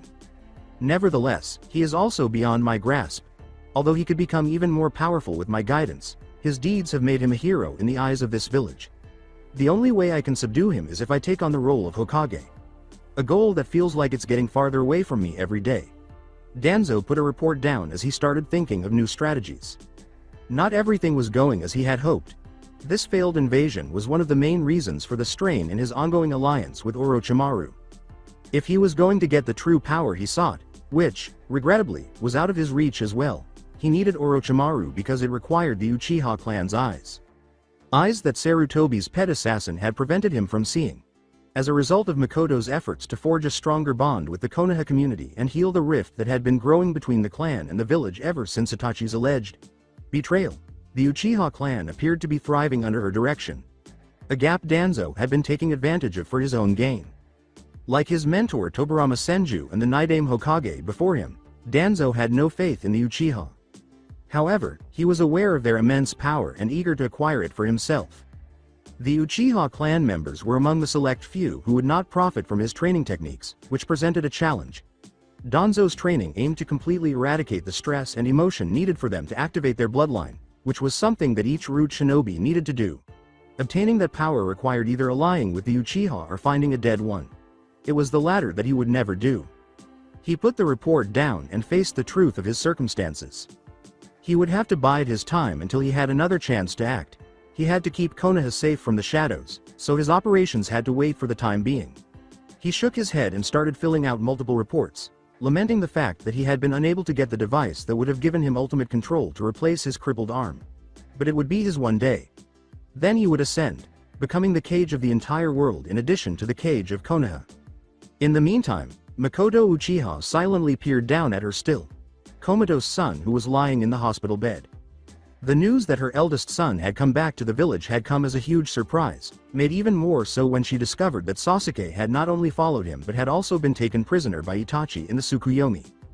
The medical shinobi were unable to bring him back to consciousness because they lacked the necessary medical knowledge and abilities to bring Kakashi and him out of their unconscious state. Because only a person with Tsunade Senju's level of skill could prevail, Naruto and Jiraiya's mission is even more crucial. If not, they would have to wait, much like Kaseki, for their bodies to heal themselves, which might take weeks. She couldn't help but wonder again what had driven her oldest son to the brink of betraying his village, his clan, even his own family, as she tenderly but somberly combed his hair. What had made Itachi so strong that he felt capable of torturing his own younger brother? Had it been something Fugaku had done, driven by his desire to see his kids reach their full potential and become the model Uchiha? Had his Anbu duties been the reason that drove him to the breaking point and made him lose his mind? Had she missed all of the warning signs? She was aware that he had been worn out and appeared anxious and depressed for several months prior to the event. Nevertheless, he appeared extremely content when he was with Kaseki. What could have driven him to the point where he attacked even her, destroying that moment of happiness? She bent down and gave Sasuke a gentle forehead kiss. "I swear, I will protect you better," she said to him in a quiet voice before turning to leave. She would have to intensify her training and start researching every aspect of the Sharingan people. She was going to defend her surviving family members in any way she could.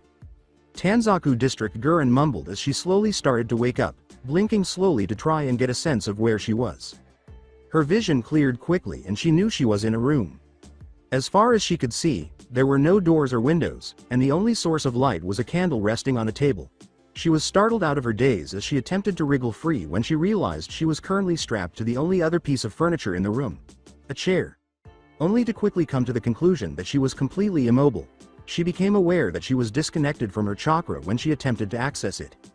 She heard a door open behind her on the one side of the room she couldn't see clearly, and she growled angrily in frustration as she scanned her surroundings for any indications of her captors.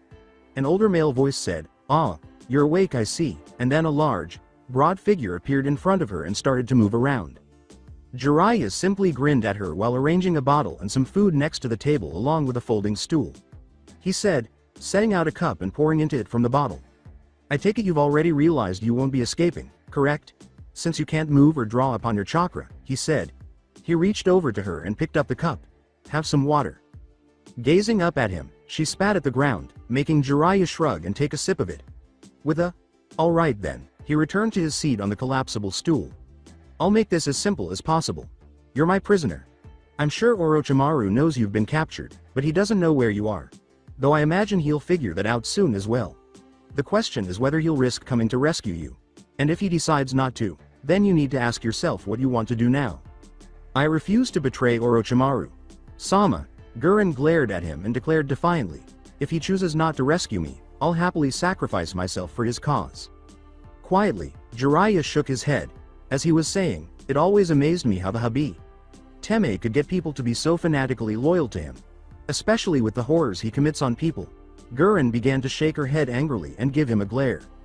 Her words were met with Jiraiya's dangerously narrowed eyes as she yelled, "He does what is necessary to advance himself and all shinobi kind. It is people like you who are too small and limited to see that what he does will benefit everyone. I'm sure that would be a big comfort to the families and loved ones of the people he's mutilated and destroyed for his own ends. How about you not speak about something like that until you've had someone you care about tortured and used by him, and then you can sing his praises," he said in a deathly quiet voice. And for a split second, Guren felt true fear. Jiraiya withdrew and took a seat again. He asked her quietly, taking up a bowl of rice and moving the stool closer to her. "Given how you've reacted, I imagine you aren't willing to tell me anything at all, are you? He continued. Would you at least be willing to eat, or are you too stubborn for that as well? He shook his head as Guren tried her hardest to give him a defiant glare. I suppose that clarifies that, he uttered quietly while glancing down. You do realize you're nothing to him, right? You're just a tool to be used, a bloodline to be exploited, a corpse to shield himself with, when people like me come after him. With a defiant grin and a tilt of her head back, she said, if that is what is expected of me, then so be it.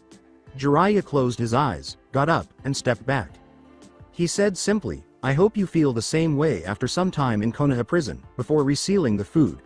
He turned to leave Guren there to stew and attempt to make her escape plan. Someone will check on you later. If you decide you're hungry, tell them the food is in the scroll, he said before leaving. As the sun began to set and the sky changed from blue to orange and yellow, Tsunade was sitting by her room's window and silently gazing up at the sky. She felt Shizune join her, but she didn't stop staring. Have I been good to you, Shizune? She said quietly. Shizune mutely remarked, of course, you've been very good to me, Tsunade. Sama, but Tsunade shook her head. Please, answer me freely. I want the truth, she replied. I've spent the last several years basically running around, running away from the hurt and pain, not caring about anything except how I feel. Can you honestly say I've been fair to you? She asked the apprentice.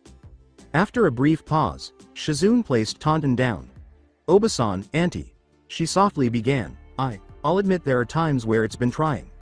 Constantly being on the move, having to watch our backs for bandits and missing nin and debt collectors. Watching you wallow in your pain and misery, it's been painful. But you've taught me much, and you're always watching out for me. I know, despite everything, that you care about me and value my safety and being above so many things. Tsunade slightly turned her head to observe the woman beside her, a gentle smile spreading across the ravenette's features. But I still never bothered to worry about your happiness, did I?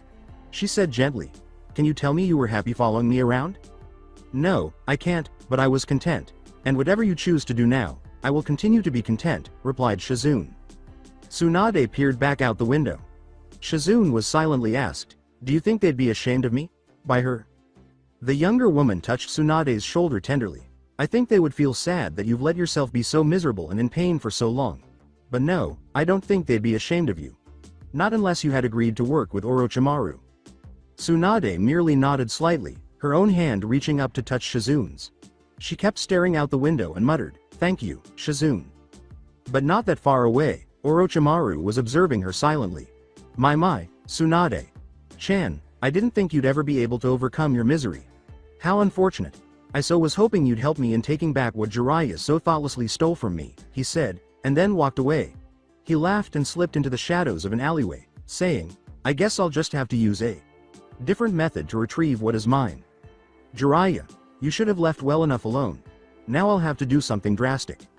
Later that night, Naruto went into the room where Guren was being held and took great care to remove the security seals Jiraiya had put on the door leading to this basement chamber in the hotel's adjacent building. When he noticed Guren attempting to turn her neck to see who it was, he intervened. Naruto merely said, you might want to be careful. You could strain a neck muscle doing that, before circling her and heading toward the table. She growled, you're lucky, you little brat.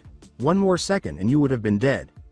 Naruto sat down on the stool that Jiraiya had left and said, I imagine so. But if you had killed me, there's a pretty good chance you'd be dead too. Either thanks to Jiraiya, or to what you would have unleashed. She demanded, what are you talking about? But Naruto just shook his head. With a hint of a smirk, he said, sorry, not going to share any information, unless you want to share something in return. She turned her head away and scoffed. But when her stomach grumbled a little too loudly, she had to blush a little to catch Naruto's eye. Taking a quick look at the scroll, he remarked, sounds like someone is hungry. He quickly unsealed it and took the food out of its storage seal before nodding at it. He inquired, want some? The sight and smell of the food, which was still somewhat fresh because of the sealing scroll's properties, made her stomach growl even louder. I don't need your food, and I won't be humiliated by having you feed me, she angrily declared. Sounds like your stomach doesn't agree with you, said Naruto. Look, you don't have to tell me anything. I'll feed you either way.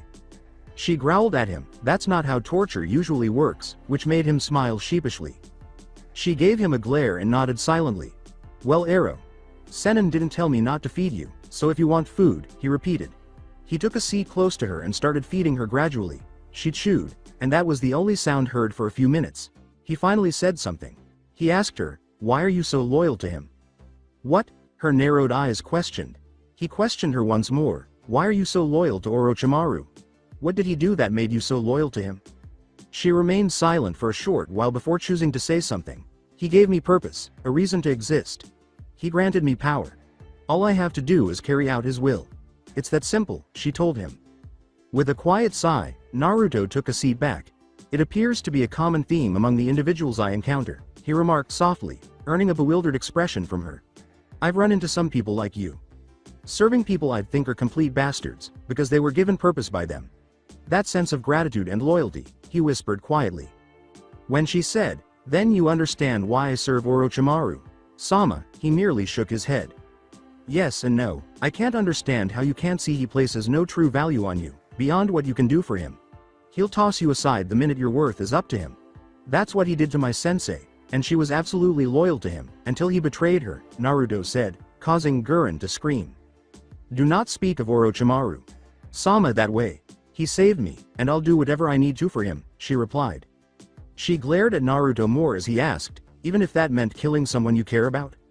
She angrily said, "Orochimaru Sama is the only person I care about." With a sigh, Naruto returned to the scroll and sealed the empty dishes within. He remarked, "That's too bad. You should try finding someone who will care about you as well," and then he got up to leave. He quickly pretended to be an old man and climbed the stairs to leave the basement after locking the door again. As he was about to tighten the basement's outer door, he heard something bite his ankle and gasped in agony. A mocking laugh resounded from the shadows as he looked down and saw a snake slithering away. Orochimaru laughed as he came into view, and Naruto swayed, feeling his body already becoming weak and unsteady. Well, the Kyuubi brat who annoyed me so in the forest. It is so good to see you again," Orochimaru said. At the sight of Orochimaru, he dropped to his knees. He blurred into Naruto's vision as he said, "Oh, don't worry. You're not going to die. Yet. Just a little something to help you sleep for a while." With a sly smile, the snake Sannin picked up Naruto and hurried away before Jiraiya or anyone else could discover what had transpired. However, he was unprepared for the tiny kitsune figure to dart away after watching in horror from the shadows. The small fox in the red cloak suddenly blinked into Jiraiya's room. He took Ni-san. The snake took Naruto. Tomo yelled in desperation as he nearly ran into Jiraiya. Jiraiya questioned as he swiftly picked up the fox, "What, Orochimaru got Naruto?" Tomo gave a frantic nod. He was screaming, "A snake bit Naruto, and then the snake guy took him away. We have to go rescue him, quickly." Tsunade and Shizune followed. Tsunade exclaimed, "Jiraiya, what the hell is going on?" as Jiraiya turned away from Tomo and stared out the window. The old sage gripped the edge of the window and scowled at the young fox. "Orochimaru took Naruto. He went to go check on the prisoner while I was out searching for Orochimaru, and the bastard must have been waiting for him," he said. "Can you track down Naruto?" He said, "I think so, but we got to hurry, and fast," just as a snake with a scroll in its mouth slithered over the window. Tomo let out a growl and raised his hackles, ready to strike the snake, but it just let go of the scroll. The snake hissed, "A message from my master. Do not keep him waiting," and vanished into a puff of smoke. Jiraiya snatched up the scroll and unfolded it. His eyes narrowed. "Orochimaru wants to trade Guren for Naruto." He looked up at Tsunade as he read, "Tomorrow at noon, near the old castle. He also says that this will be your last chance to choose, Tsunade." Senju, the blonde, silently cursed. "I knew I should have walked away from that damn brat's bet," she muttered back to herself. "You know Orochimaru will kill the boy first chance he gets, just to spite you." Jiraiya silently nodded. He turned to face Tomo and said, "I know. Which is why I'm going to do my best to make sure he doesn't get the chance. Can you return to your realm? Tell your leaders what happened? Maybe call upon some of them to help us tomorrow? If they agree, please tell them to summon themselves tomorrow, a few hours before noon." Jiraiya summoned a toad, and Tomo just poofed away. "I'm going to need the help of some of the medium-sized toads. No one too big, but capable of fighting. Tell them to be ready for a mass summon," he said to the toad. The tiny frog gave a nod and leapt off. Jiraiya turned to face Tsunade and inhaled deeply. "Hopefully, that will suffice," he uttered. Her arms crossed. "What are you planning?" she inquired. Jiraiya started quickly to restock his supplies. "Tomorrow, I'll have the toads and foxes, if they come, set up around the area Orochimaru wants to make the trade. When the time comes, I'll hand over Guren. If Orochimaru tries anything, they'll strike, giving me time to grab Naruto and get him out of harm's way. Though if you two decide to tag along," he continued. Tsunade murmured, "I'll be there. Just so I can tell that smug bastard no thanks," quietly. Jiraiya grinned at the faintly worried tone in her voice, "And so I can smack that brat upside the head. I told him taking my necklace was too dangerous." He smiled and said, "Is that concern I hear, Tsunade-chan?" Tsunade merely gave him a glare. "I don't want another death on my conscience, Arrow. Baka. Besides, I think the hubby Teme deserves a good punch in the face after what he's done." "It's nice to see the old you is still around." Jiraiya leaned back and smiled as Tsunade's fist whizzed by his face. "Easy there, we've got a fight tomorrow, remember?" Tsunade yelled, "Shut up.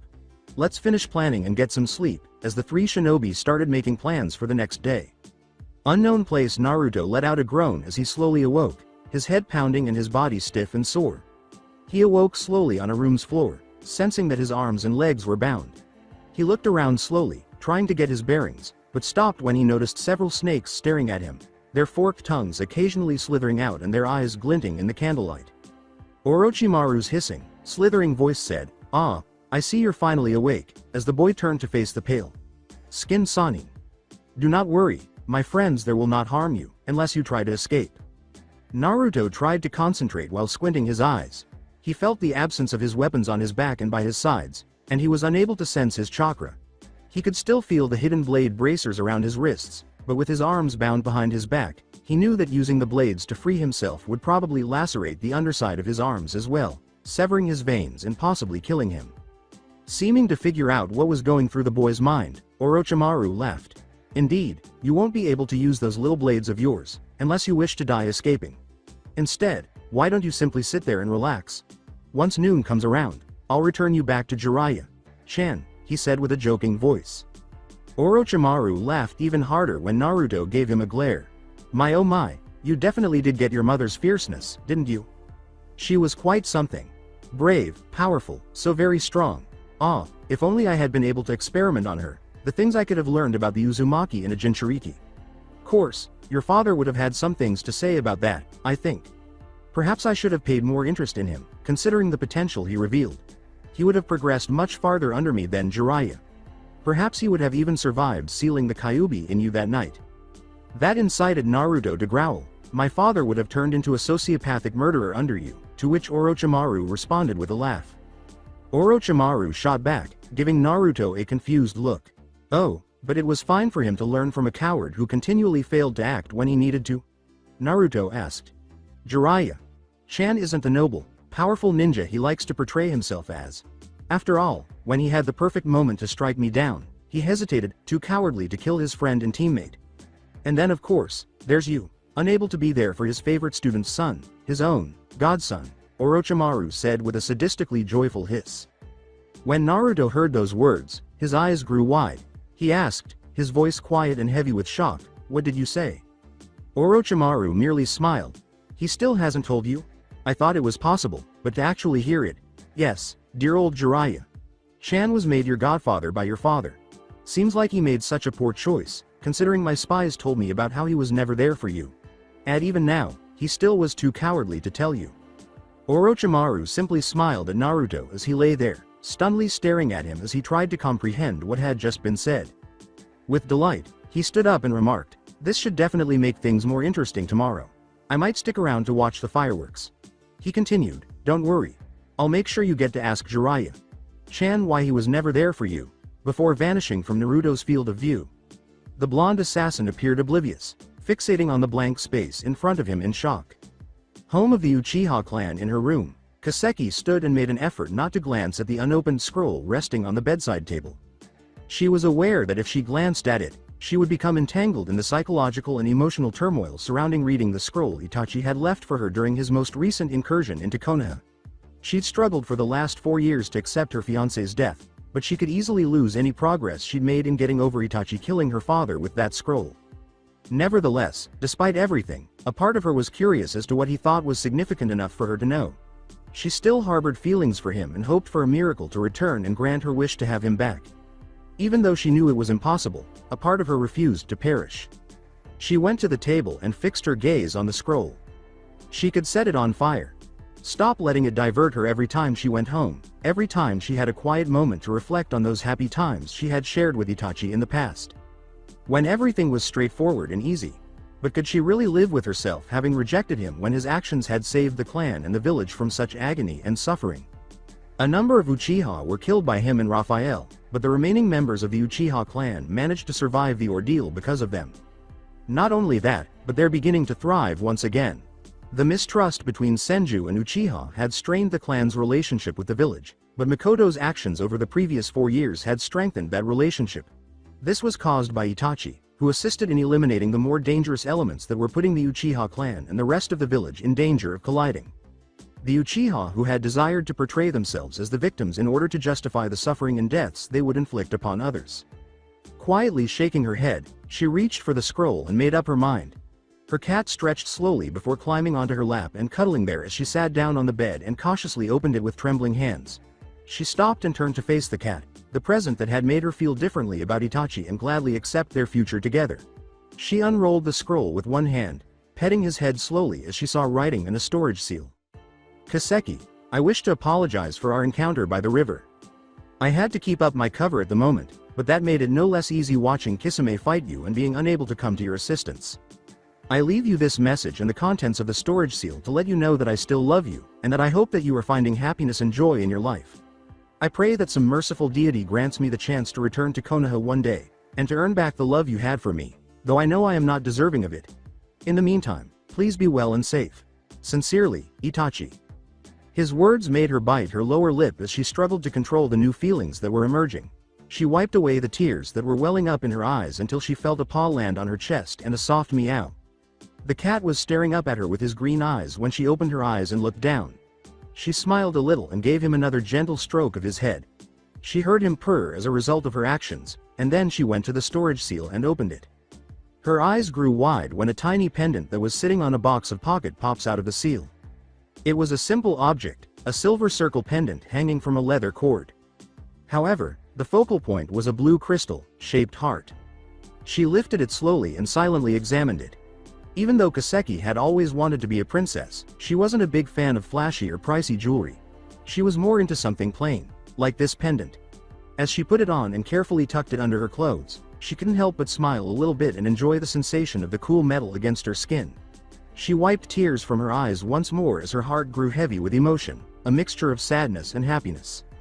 Itachi, you foolish idiot, she muttered. Stop making me love you, she yelled as she sat back on her bed and opened the package of Pocky, enjoying the treat and cursing the man who was causing her to feel this way. Tanzaku quarter in the afternoon after that. Jiraiya stood with one hand on a still, bound Guren close to the old castle. Tsunade and Shizune positioned themselves close to him, alert for any indication of trouble. They were all on edge, waiting for Orochimaru and Naruto to show up so they could finish exchanging hostages. There were a few of the medium-sized and smaller toads and fennec foxes hiding close by. They had called themselves into the world alongside Tomo and had prepared themselves, poised to step in at a moment's notice. With narrowed eyes, Jiraiya kept looking around while Guren silently mocked him for what he was doing. You shouldn't have taken me hostage. Your genin wouldn't be in trouble if you had left me alone. You tried to kill him. I wasn't just going to leave you alone, Jiraiya replied. Now quiet before I decide to leave an explosive seal on you and detonate it as soon as you're near your precious Orochimaru sama, he said. It was then that Orochimaru materialized, carrying a bound Naruto. Alright, so here we are, Jiraiya-chan, Orochimaru grinned. However, Jiraiya was blind to it as he fixed his gaze on Naruto, whose head was lowered and whose bangs partially obscured his vision. Jiraiya made Orochimaru grin and said, let's cut to the chase, Orochimaru. How'd I know that's actually Naruto? I could ask the very same thing regarding Guren there. It could be a shadow clone you send over to stab me in the back as soon as it's close enough, Orochimaru replied. Just like this could be one of my shinobi in disguise, ready to do the same to you. Jiraiya merely squinted, then turned to face Naruto. He said, Naruto, are you alright? And was taken aback by the menacing glance that Naruto shot his way. After a brief moment of perplexity and concern, he returned his attention to Orochimaru. Alright you snake bastard, how do you want to do this? Orochimaru gave him a smile. We release both of our hostages at the same time. They both walk to us at the same time. That way it is much harder for there to be a double cross. Don't you agree? Shizune listened with a frown. With Naruto and his kunoichi in the way, it would be far more difficult for them to take a shot at Orochimaru in this manner. They believed that this would not deter Orochimaru in the slightest because, if necessary to get at Guren or Naruto, he would have no trouble taking them out. It appeared that her mentor was thinking the same thing. It's not my taste, Tsunade muttered. That's where our allies come in. Me neither, Jiraiya muttered, his lips moving very slightly. He raised his voice more. Agreed. We'll release them on the count of 3, he replied. Orochimaru gave a nod. That's right, 1, he began to count. 2, Jiraiya announced, placing a hand on Guren's back. They both said, 3, and pushed their hostages forward. Walking away from their captors and toward their allies, the two of them set out on their journey.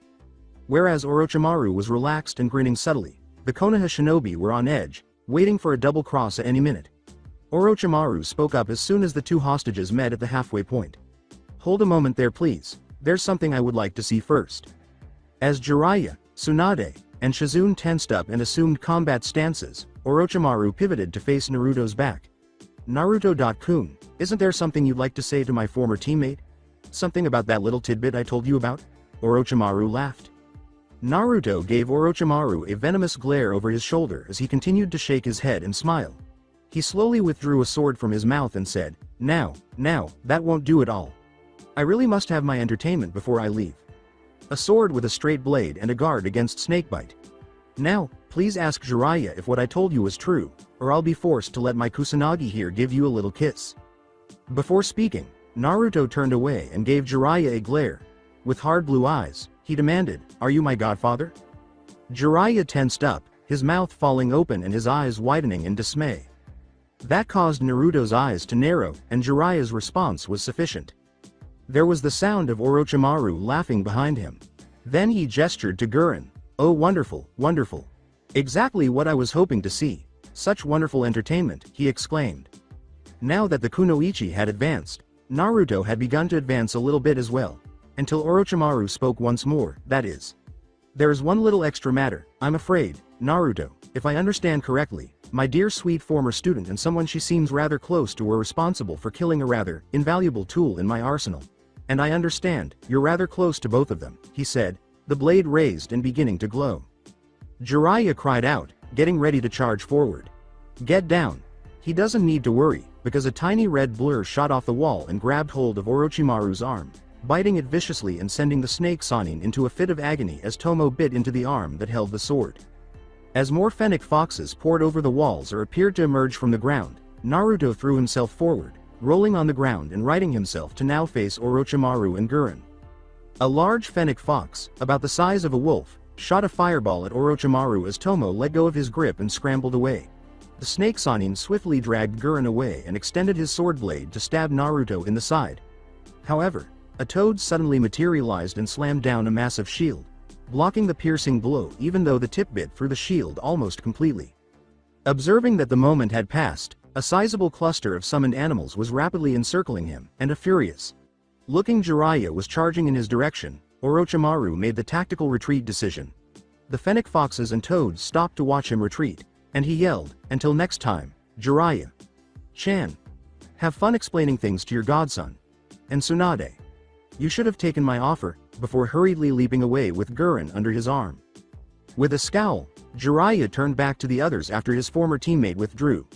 Tomo had hurried over to Tsunade and Shizune, who were both checking on Naruto and removing his shackles. But the entire time, the blonde assassin was staring straight at Jiraiya, making the Toad Sage wince in realization that the truth was now public knowledge. He approached Naruto slowly as he struggled to find the right words to say. Naruto, I can clarify, he uttered. All Naruto did was glare at him. With those words, Naruto turned away, slipping past Tsunade and Shizune and storming off, leaving behind a devastated Jiraiya who could only watch his godson storm off. No.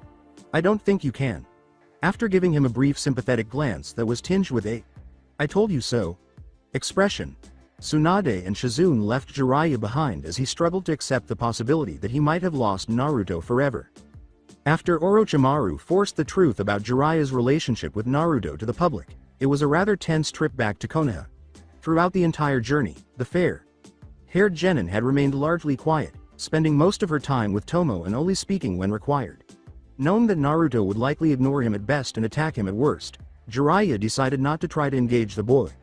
As a result, Tsunade and Shizune found themselves in the midst of this tense situation. With a gentle exhale, Jiraiya acknowledged that the group of four was getting closer to Konoha's walls. He turned to face Naruto and said, "Once we get inside, we'll need to report back to Sarutobi Sensei." As they signed in and made their way to the Hokage's office, the young genin continued to ignore him and moved to the back of the group. Tsunade, meanwhile, was scanning the village with a worried expression. She saw familiar places and could already feel memories she had long tried to push away beginning to resurface. Locations she had visited with her brother and boyfriend, happy times now marred by the deaths of her two closest companions. However, the level of pain she experienced was not as intense as she had anticipated. Though it was still there, the pain wasn't as intense as she had anticipated. When they got to the tower, she closed her eyes, took a deep breath, and then focused forward once more. They were allowed into the Hokage's office in a matter of minutes, where Sarutobi welcomed them. "Jiraiya, welcome back." "Mission accomplished, I see," he replied. "Yes. Mission accomplished," a weary Jiraiya said, making Sarutobi frown as he took them in. Sarutobi's eyes stopped on Naruto when he noticed the genin's vacant expression. The Toad Sannin went on and drew him back to Jiraiya. There were complications. Writing up a voucher, Sarutobi said, "I see then. You can tell me about them in the mission debriefing. Naruto, turn this in at the mission's office for your payment." Barely nodding, Naruto accepted it. He said, "Thank you, Hokage Sama," and hurried out of the office. Sarutobi glanced at Jiraiya, who gave a weak, helpless shrug before the elderly Hokage turned to Tsunade. He started to say, "It's good to see you back in the village, Tsunade. I'm sorry for the measures I went to, but she interrupted him. "I'm not too happy about you basically threatening me, sensei. But in truth, I think it was necessary. I think it's time I faced my demons," she whispered quietly. "I can't promise I'll become Hokage, but I can promise I'll do what I can to help out around Konoha. Though I do request therapy for my problem," quietly she replied. Sarutobi gave a perceptive nod. "I'll speak to Inoichi-san about working with you to overcome your fear of blood. For now, please do what you can at the hospital to help them out. There are several cases I would ask take precedence, but I leave it to your discretion." "Hokage Sama, thank you," she bowed. "I'll get to work right away. Shizune, let's go." Jiraiya turned to face Sarutobi, who was staring at him expectantly as he watched them go. There was a hiccup. Orochimaru was there trying to recruit Tsunade as well. "He captured Naruto at one point and told him the truth about me," Jiraiya continued. Sarutobi shook his head slowly. He mutely remarked, "I see now. That would explain young Naruto's mood. How bad is it?" Jiraiya laughed utterly nonsensically. He sighed and slowly fell into one of the seats in front of the Hokage's desk. "The kid has barely said a word to me, has basically refused to look in my direction, and I doubt he'll even let me teach him at this point, let alone anything else," he said. "I don't know what to do. To be honest, I don't think there's anything you can do right now, Jiraiya. You made many mistakes, and now you have to reap the consequences," Sarutobi replied quietly. "Perhaps in time, Naruto might allow you to explain. Perhaps he might even find reason enough to forgive you. Or perhaps he won't. But for now, there is little I think you can do except wait and give him time to come to terms with his feelings." Jiraiya averted his gaze. "I should have just taken care of him from the start." Jiraiya turned to face Sarutobi when he asked, "Why didn't you? Tell me the honest truth, Jiraiya. Why didn't you take care of Naruto?" Jiraiya sat for a while and then closed his eyes. He muttered, "Because of the guilt I felt. Because when I saw that small baby in that cradle, I felt so much guilt for not being here. I was out tracking Orochimaru when Minato told me Kushina's due date was near. I could have come back then and there, but I thought I would still have some time and I thought Orochimaru was a bigger threat. And then I received your message about the Kyuubi attack. And when I saw Naruto, all I could do was feel so much guilt and hatred for myself. If I had come back, could I have made sure Kyuubi didn't get out? Could I have helped Minato find another way? Could I have taken his place and sealed the Kyuubi inside of Naruto? If I had been here, could this boy's parents be here instead of me? I couldn't handle it. Thinking my choice to go after Orochimaru was the reason Minato and Kushina were dead, that Naruto was now an orphan. And then I had to go back out, to stop the other villages from taking advantage of our weakened state. I spent those months stewing in my guilt, my pain. By the time I came back I was convinced that I couldn't raise Naruto, not when I was so certain I was responsible for him losing his family, when I felt responsible for Minato and Kushina's death. Jiraiya turned to face Sarutobi, who had self-loathing and sadness in his eyes. You know how hectic things were after that. Between the incident with Kumo a few years later and keeping threats away from the village, I found plenty of excuses to stay away. By the time I realized what an idiot I was, how much I was failing my duties as a godfather, it was too late. Anko and Raphael entered the picture and Naruto didn't need me, at least, not as a godfather. Quietly, Sarutobi observed his pupil. I see then, I understand the pain you feel, Jiraiya. It is one I have felt these years as well, since Minato died.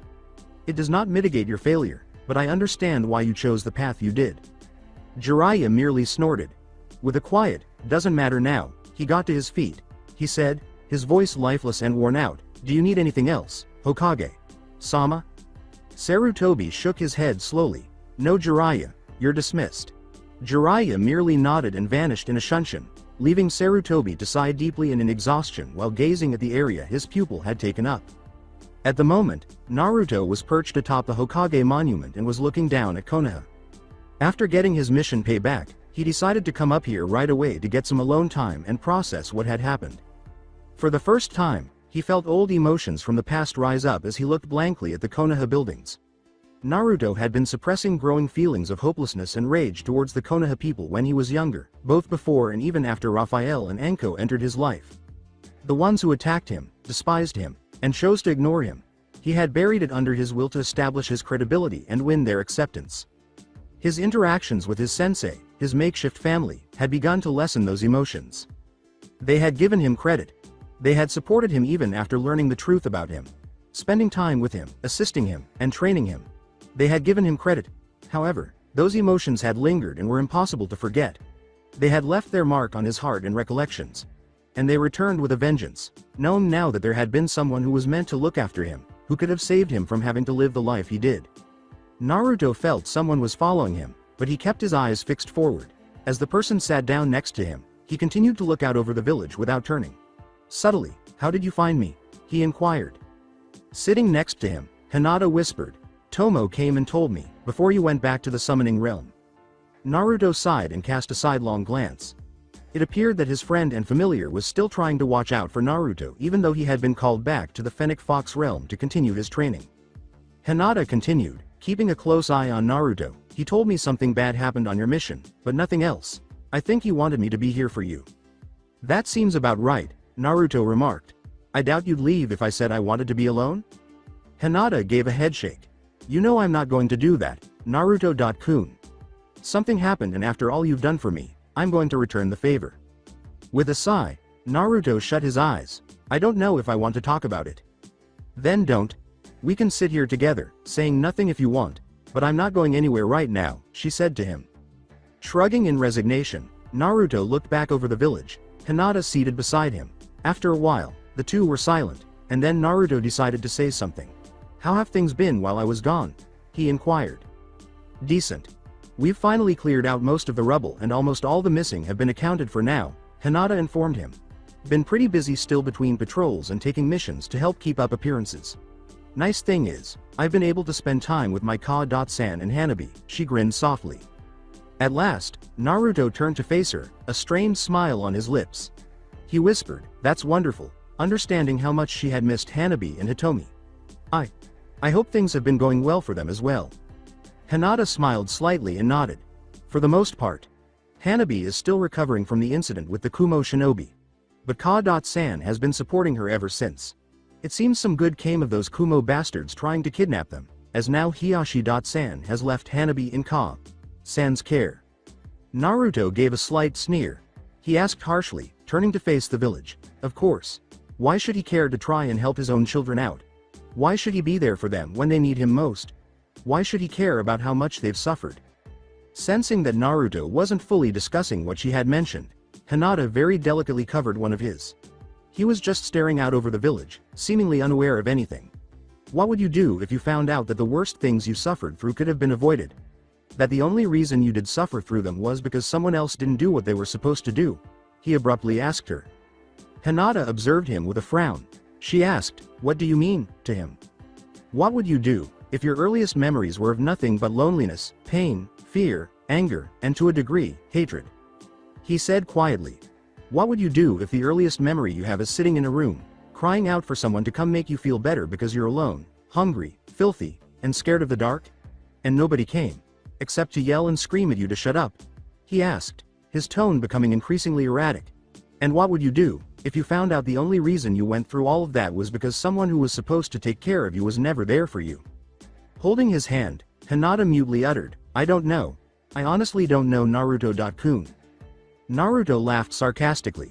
"That's what I'm trying to deal with right now, Hinata-chan. That is my problem at the moment. I learned that Jiraiya is my fucking godfather. The man was supposed to take care of me when my parents died. And he wasn't even a part of my life until a couple months ago," he said quietly while Hinata gasped. "And the worst part is, I had to learn about this from Orochimaru of all people." With a hug and an embrace, Hinata whispered, Naruto-kun. I'm so sorry." Tears started to well up in Naruto's eyes as he closed them and leaned against her.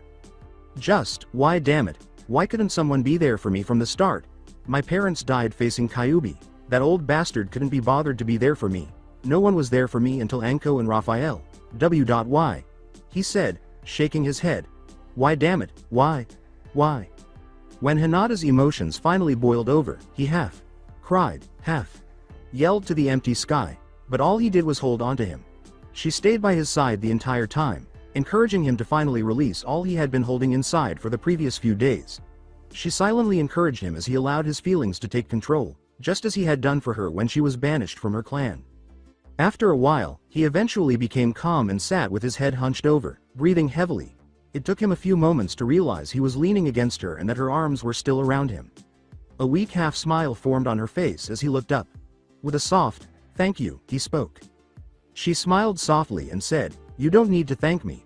I'm helping out a friend." He stopped her as she started to pull away. He pleaded with her, "Please don't," which made her lean in closer. They both blushed as they sat there like that for a while.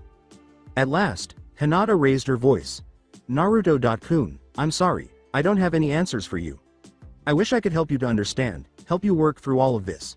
But I don't know why Jiraiya-sama wasn't here for you," she stated to him. "But I can tell you this. You're not alone anymore. And you won't be, so long as I, Raphael Sensei, or Anko-ne-chan still lives. Probably Yugito-san and Kaseki-san as well. We're all here for you and we always will be." With a nod, Naruto closed his eyes. Softly, he said, Thank you. Thank you for that. And I promise the same, Hinata-chan. I'm always going to be here for you too." With a nod and a quiet sigh, Hinata's stomach began to rumble along with Naruto's. Naruto gave a shy little laugh, and she giggled a little.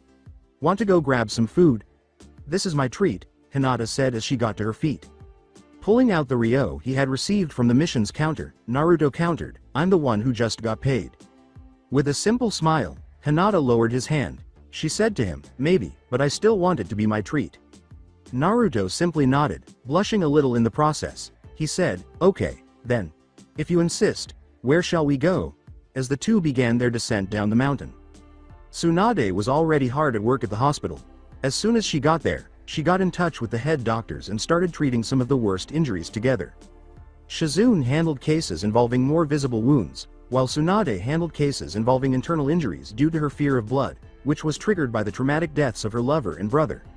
Tsunade had rapidly established a routine, collaborating with the doctors and nurses who were available round the clock to stabilize the most critically ill and injured patients before attending to less urgent cases.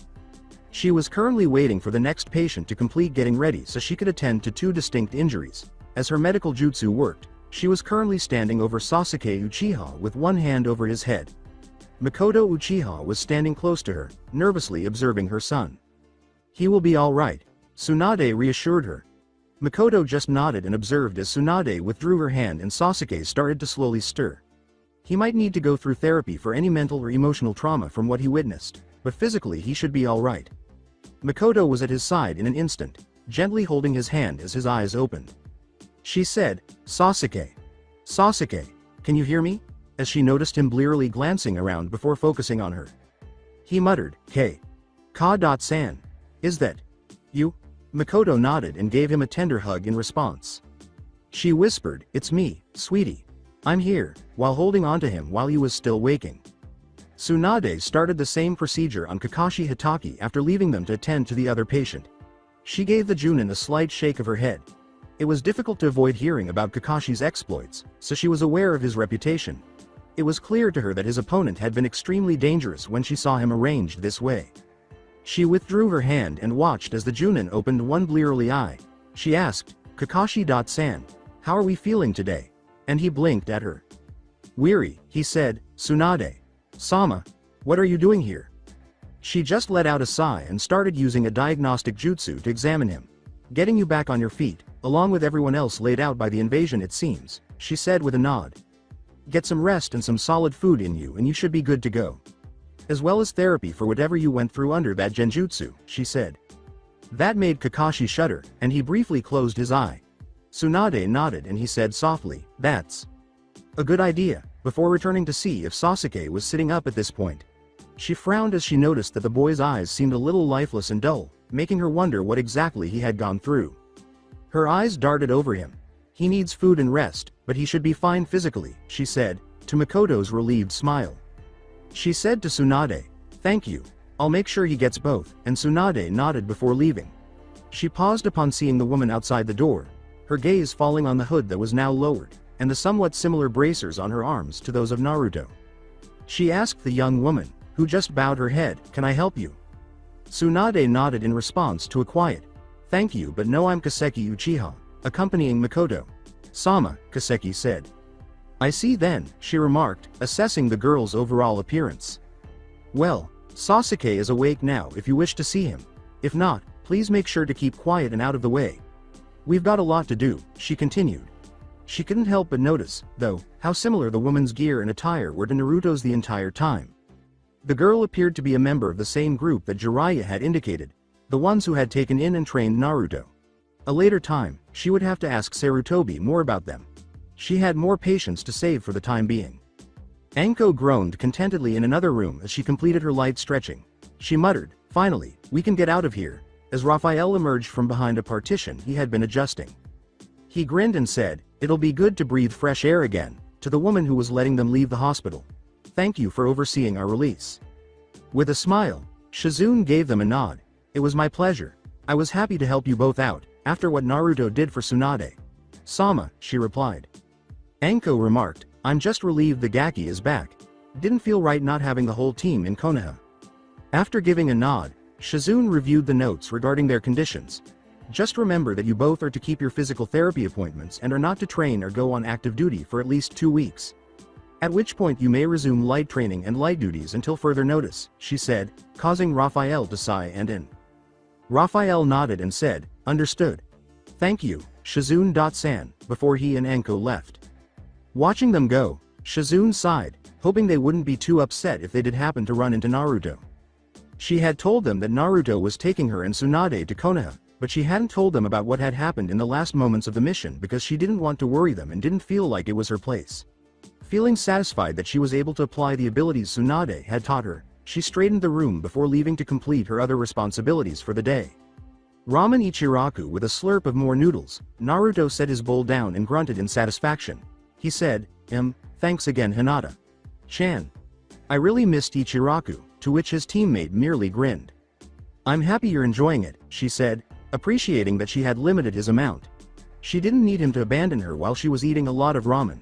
She returned to her own bowl of ramen and savored it more slowly. Tucci and Ayame simply grinned while observing the two. Ayame made the decision to playfully interact with them. She said, making the two blush, "You know Naruto, it's supposed to be the guy who treats the girl to a meal, not the other way around. Especially if it's a date." Naruto blurted, Ayame. Chan, don't say that. This isn't a date. Hinata. Chan's just being really nice to me, even though she doesn't need to, he stated. Even though a part of her wished it was a date, Hinata nodded alongside him. She would adore being here as his girlfriend. Tucci glanced over them and said, "Oh, is that so? You haven't asked this cute girl out yet?" Prior to Naruto speaking, both of the genin were now quite red. He ignored Hinata's shocked expression and remarked, No. I mean, Hinata.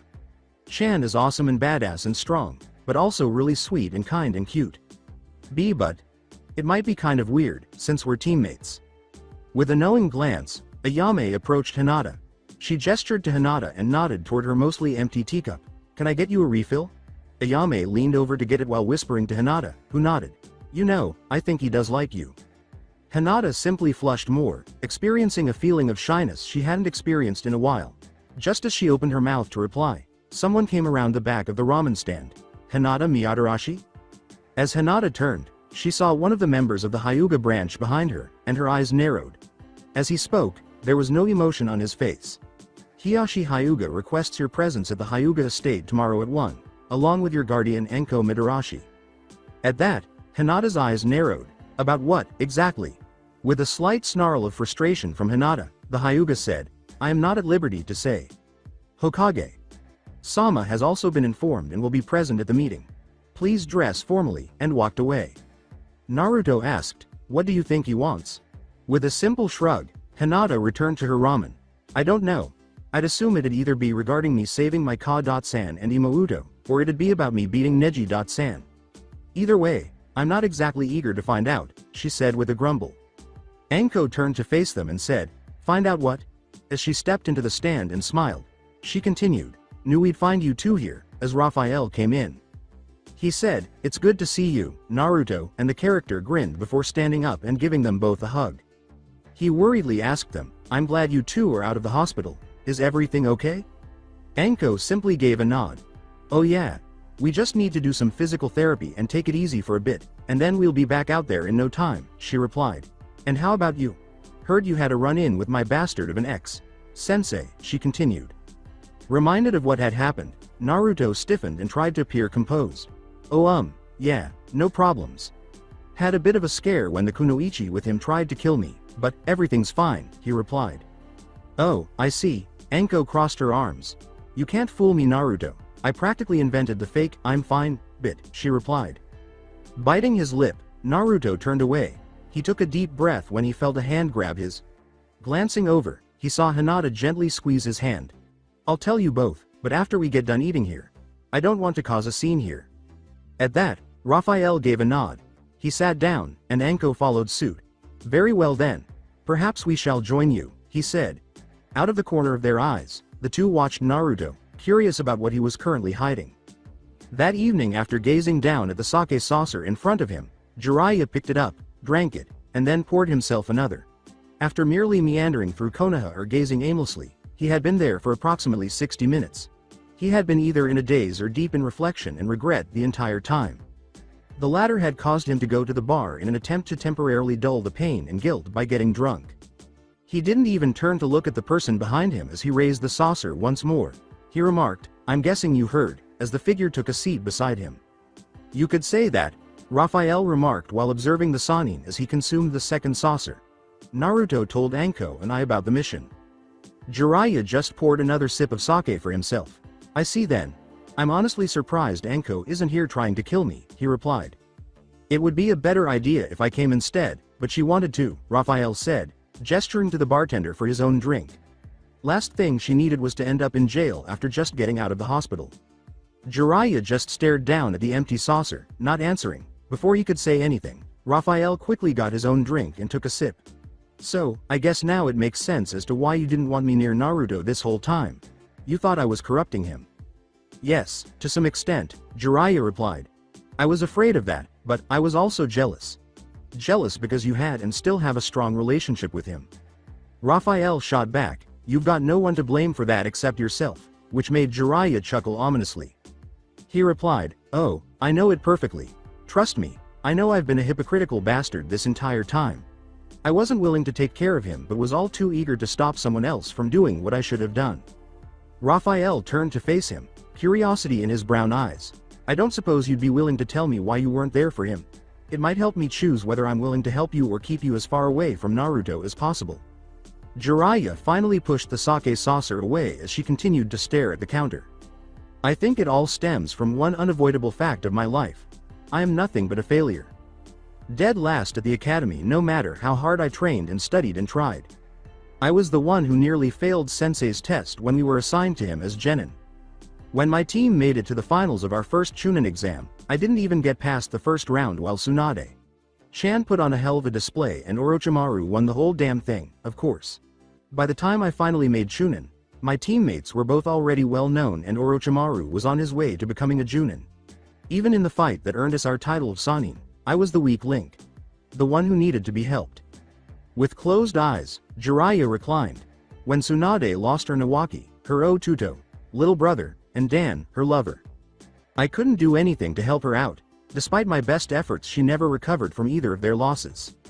When Orochimaru left the village, I failed to stop him. The one single moment I thought I hadn't failed was my team of genin. And especially Minato. He put so much effort and hard work into his training and I did everything I could to help him flourish. He was practically a prodigy, but I like to think that at least some of the training I instilled in him and his teammates helped him become the shinobi he was. And when he became Hokage, I never felt prouder. All of his work and effort had paid off. I thought that I had finally accomplished something, helping him grow into the shinobi he was. He gave a sour laugh, and then I failed there too. I failed by not being here when the Kyuubi attacked. I failed him by not being here to support my student when he most likely needed it most. My student, the man I looked upon as a son, he died protecting this village. Pouring himself another saucer of sake, Jiraiya sipped it. And now I've failed at being a godfather. Because I felt too guilty about Minato and Kushina's deaths. I took one look at that baby and thought there was nothing I could do for him. If I took him in, tried to raise him, I'd just fail him too, like I had always failed. Except that's what's so damn hilarious about this. I failed him anyways, isn't that hilarious? He slammed the saucer down so hard his hands cut, but it didn't matter that it broke. Didn't protect him from the village, couldn't protect him from Orochimaru, and couldn't do one damn thing right by the kid. Culmination of my fucking life. He just looked at his hand, then sighed and carefully took out some bills to cover the cost of the damage and his drink. Adjacent to him, Raphael pondered over the words he had just heard and then took another swig of sake. He questioned, I see then, so what will you do now? Making Jiraiya sigh. Well, probably going to stay away from the kid, except on official business. He's not going to want to have anything to do with me and I already fucked up his life enough, so I at least can give him space, Jiraiya said as he turned away. His next words were cut off by Raphael. And you don't think that is failing him as well? Cutting and running? Jiraiya turned back to face him, her expression a mix of confusion and indignation akin to intoxication. What, you actually want me to try and patch things up with him? Certainly not now. Naruto would simply ignore or attack you, Raphael replied. But maybe after he's had time to calm down and process things, maybe after you've proven to be someone worth learning from, that can change. I'm not so petty as to ignore the dangers that are out there in the world, targeting Naruto specifically for who he is and what he holds. And I'm not so petty as to ignore the fact that you are still one of the most capable shinobi of this village. Someone who can teach Naruto things that no one else here in this village can. I want him to survive and I'm going to do everything I can to help him. Will you do the same? Jiraiya nodded after giving Raphael a long look. If nothing else, I want him to survive, and to be happy. The killer nodded and paid for his own drink. Then prove you want to help Naruto. Prove you're actually worth him considering forgiving you. Maybe, if he feels like it, he might do so one day. If you can't do that then yes, stay the hell away from him. Otherwise, Anko won't be the one you have to fear, Raphael said as he passed Jiraiya. Jiraiya watched Raphael go and for a moment he stood there, swaying. He stammered out of the bar, trying to clear his head as he went, struggling to make sense of the words Raphael had left him and the conflicting feelings in his heart. In the meantime, Naruto was by himself in his apartment, gazing at a photo of himself alongside the other Brotherhood members. It was taken prior to the Genin exams, a few months prior. Since getting their photo taken in their assassin robes would raise suspicions, none of them wore them. Rather, they were clothed in a variety of civilian attire. He was ahead of Hinata, flashing a big smile and a versus sign, while Hinata was smiling slightly shyly beside him. With one hand resting on Naruto's shoulder, Raphael stood beside Anko, who had her hands on top of their heads and a smile as wide as Naruto's. Yugito and Kaseki, each with a smaller smile, stood on either side of them. Beside this image was a framed photo of his parents, with Kushina visibly pregnant and Minato's arms encircling her in a protective manner. In order to showcase both of his families, Naruto had kept these photos next to one another. He had always been so happy around them, but now that he was staring at them, all of his sadness and rage had returned. He knew now that there might have been something between these 2 points, which was why. Someone had been supposed to take care of him, someone who could have done so, but had failed to show up for him. Before Raphael came along, he had no truly happy memories, and even those were a little sporadic at first because Raphael and Anko had only been instructors. They taught him stuff and were kind to him, sure, but until a few years later, he had never really connected with them. When there was a knock on the door, he opened his eyes after closing them. After seeing the rage on Anko and Raphael's faces when he told them what had happened with Jiraiya, he sighed and realized he didn't really want any company. Though they were less intense than before because of Hinata's earlier efforts, telling them what had happened and witnessing their rage had brought back his own dark feelings. Before he heard words coming from the other side of his apartment door, there was another knock. "Naruto. I know you're awake. I want to talk to you," said Sarutobi's voice. After giving that a blink, Naruto stood up and proceeded to the door, pulling it open. "What are you doing here, Hokage?" "Sama?" he inquired, sounding a little flat. The old Hokage, seeing Naruto's expression, sighed. "I wish to speak with you. May I come in?" After standing there for a while, Naruto sighed in defeat and moved aside to make room for Sarutobi. In doing so, the elderly man placed a thermos on Naruto's table. "Thank you. I hope you don't mind, but I brought some tea. Usually, the host is supposed to offer a beverage, but I thought it would be easier if I simply brought one along." Sarutobi poured the still warm tea into both of Naruto's cups as Naruto simply nodded and got 2 cups, setting one out for Sarutobi and one for himself. He took a seat and a sip, and Naruto followed suit without touching the tea. With a wave of his hand, Sarutobi answered, "What exactly did you want to talk about, Hokage?" "Sama?" Naruto asked. Taking another sip, he said, "No titles, please. I don't think this is the time for it. As for what I wish to talk about, I think you can guess." Naruto gave him a look before continuing. Silently, "Did you know?" he inquired. Sarutobi questioned, "That Jiraiya was your godfather?" "Yes, I did know. I was one of the very few people who knew outside of your parents and Jiraiya, for legal reasons." Naruto continued to look at him while giving a small nod. Quietly, he said, "Do you know why he wasn't here for me?" Sarutobi replied, taking another sip of his tea, "I do. Yes, though it is not as simple as you think. Part of the reason could be blamed on me. Jiraiya was needed to maintain the security and safety of Konoha by monitoring potential threats after Kyuubi's attack. You have to understand, Naruto, that our forces were severely weakened. A great many of our most skilled and powerful shinobi were either dead or crippled after fighting the Kyuubi, and we were left with a much reduced shinobi force. Jiraiya's spy network was necessary to keep the other villages from exploiting our weakened state. And even then, it wasn't entirely enough. The Hyuga incident that followed was due to our forces still recovering and caused further tension that could potentially endanger all of Konoha." Sitting back, Sarutobi sighed in exhaustion. "So, you could say part of the reason, and the blame, for him not being here for you was because of me. As Hokage, I had to ask him to do what was needed to protect the village. However, he could have still taken several opportunities to check in on you, make sure you were being treated well, and help take care of you. He did not, though when he told me why he didn't, it is somewhat understandable." At that, Naruto's eyes narrowed. With a hard voice, he asked, "Understandable? You can understand why he chose not to take care of me, when he was supposed to?" Sarutobi explained to him, "I didn't say it made his decision right. I merely said it was understandable," which made Naruto tense up a little. "I wish I could tell you, but ultimately, that is for Jiraiya and Jiraiya alone to do. Jiraiya made a bad choice, but I can understand why he did it and I can sympathize with him for it. He is, like any of us, only human." That was mocked by Naruto. "So what then? I should just go up to him and listen to him. Forgive and forget that when I was alone and scared, there was someone out there who could have taken care of me but chose not to." When Sarutobi firmly replied, "No, and I would ask you to not put words into my mouth, Naruto calmed down a little. "I cannot, nor will I ask you to forget what he did or to forgive Jiraiya. He has done nothing to earn it so far. What I am saying though is that you need to understand that people make mistakes. And if they are truly sorry and repentant, you should give them a chance to earn forgiveness when you are ready to give it to them. If you had done something to hurt your friends, you would wish for a chance to earn their forgiveness, wouldn't you?" Sarutobi merely shook his head in response to Naruto's protest. "That's different though. Not at the basic level, it isn't. It is the same thing. The only difference is how much pain the victim has gone through," Sarutobi replied. "Naruto, holding on to pain and bitterness is why so many conflicts and wars begin in the first place. Why do you think Suna was willing to attack us, their ally?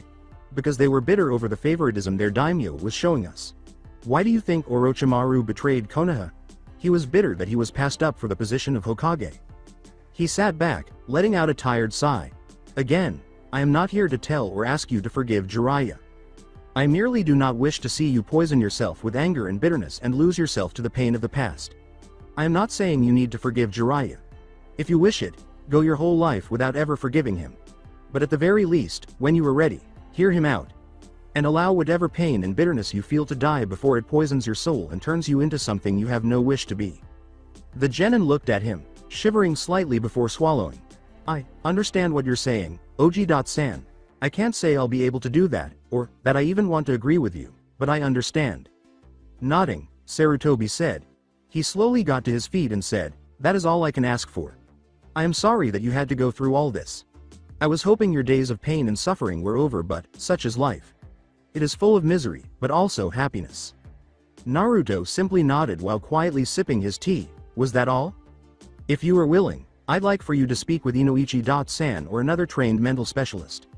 I wish to make sure that you are in good mental health for upcoming missions.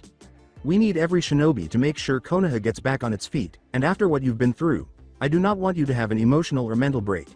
But it is your decision, ultimately, Sarutobi told him as the elderly Hokage set the thermos. Other than that, I do think that is all for now. Nodding, Naruto got up to bid him farewell. At the door, Sarutobi paused and grinned a little. By the way, Konohamaru is eager to see you again. He apparently wants to show you how far he's progressed in his training. Naruto smiled weakly but bare-faced. I think I'd like that. I'll see about finding him when I've got some spare time. With a nod, Sarutobi walked out the door. Good night, Naruto. After watching him leave, Naruto shut the door and locked it, then turned slowly to look at his apartment.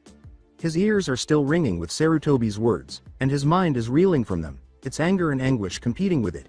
He moved slowly to his bedroom, got into his pajamas, and then flopped down in bed. His emotions and thoughts were a never-ending storm inside of him, and all he could do as he lay there was stare at the ceiling. Though Sarutobi's words made sense to him intellectually, his heart was unable to let go of the hurt and rage he was feeling. How could he possibly consider Jiraiya's forgiveness at all? When a man betrayed him when he most needed him, how could he forgive him? If only to get some sleep, he turned onto his side, closed his eyes, and attempted to calm the storm inside of him.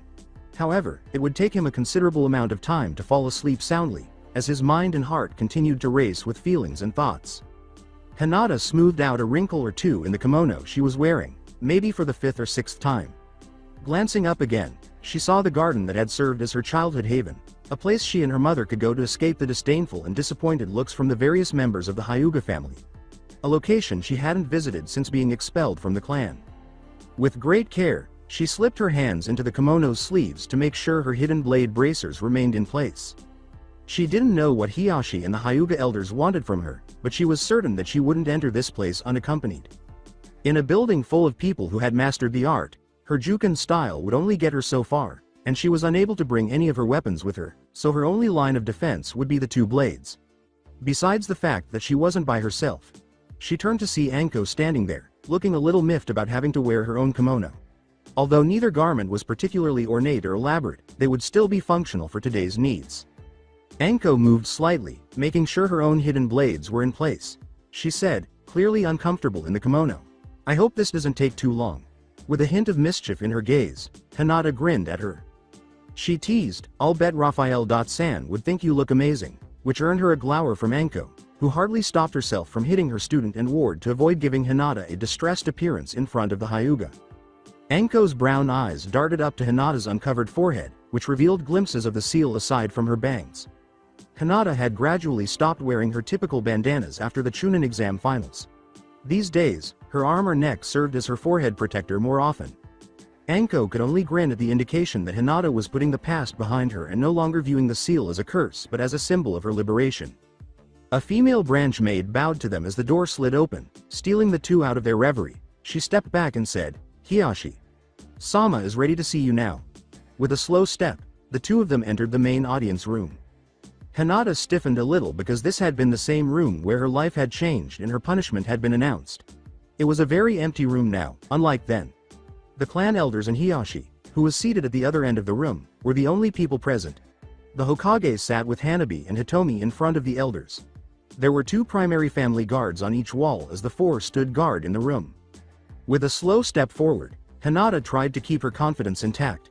When she noticed the elders' glances at her forehead and the faint seal there, she had the faintest feeling of satisfaction. It was something they thought repulsive to see on display, which is why she wasn't covering it up. She stood 10 feet away from them and bowed. "Honorable elders, Hiashi-san," she said to them. "Hinata-san, I appreciate you coming. Please take a seat," Hiashi said in a tone that was cold and formal. Hinata bowed slowly, and Anko followed suit to her left and behind. Hiashi got right to work. With a hint of reluctance when he mentioned her match against Neji, he said, "Hinata Mitarashi, you have done this clan a great service by protecting Hitomi Hyuga and Hanabi Hyuga. Your efforts exposed Kumo's attempts to abduct them and prevented said abduction. And your bout with Neji Hyuga was most enlightening." Hinata tried her hardest not to smile, since that in and of itself said volumes about how much he didn't want to be praising her for it. She acknowledged with a bow of her head, "As a kunoichi of Konoha, it was my duty to protect citizens of Konoha, and it was my honor to see to their safety." She believed it was much more than that, but for the time being, she would continue to play the politeness game to see where it would go. "Indeed.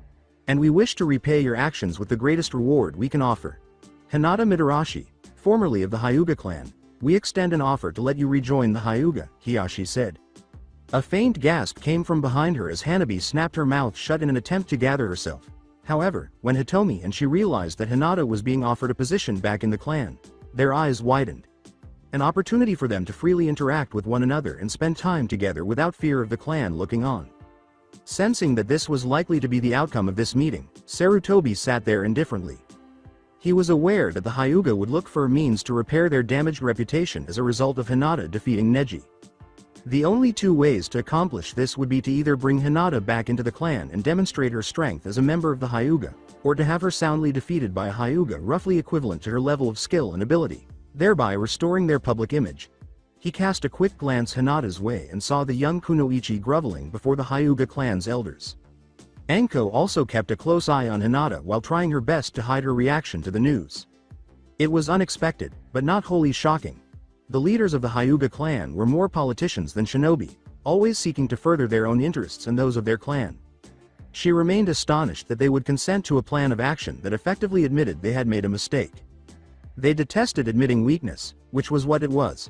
As Anko considered what it would mean for her and Hinata, she too experienced heartache. She didn't want to part from Hinata because she was like a little sister to her. However, she was also aware that the girl's mother and real sister were hiding behind her, and vice versa.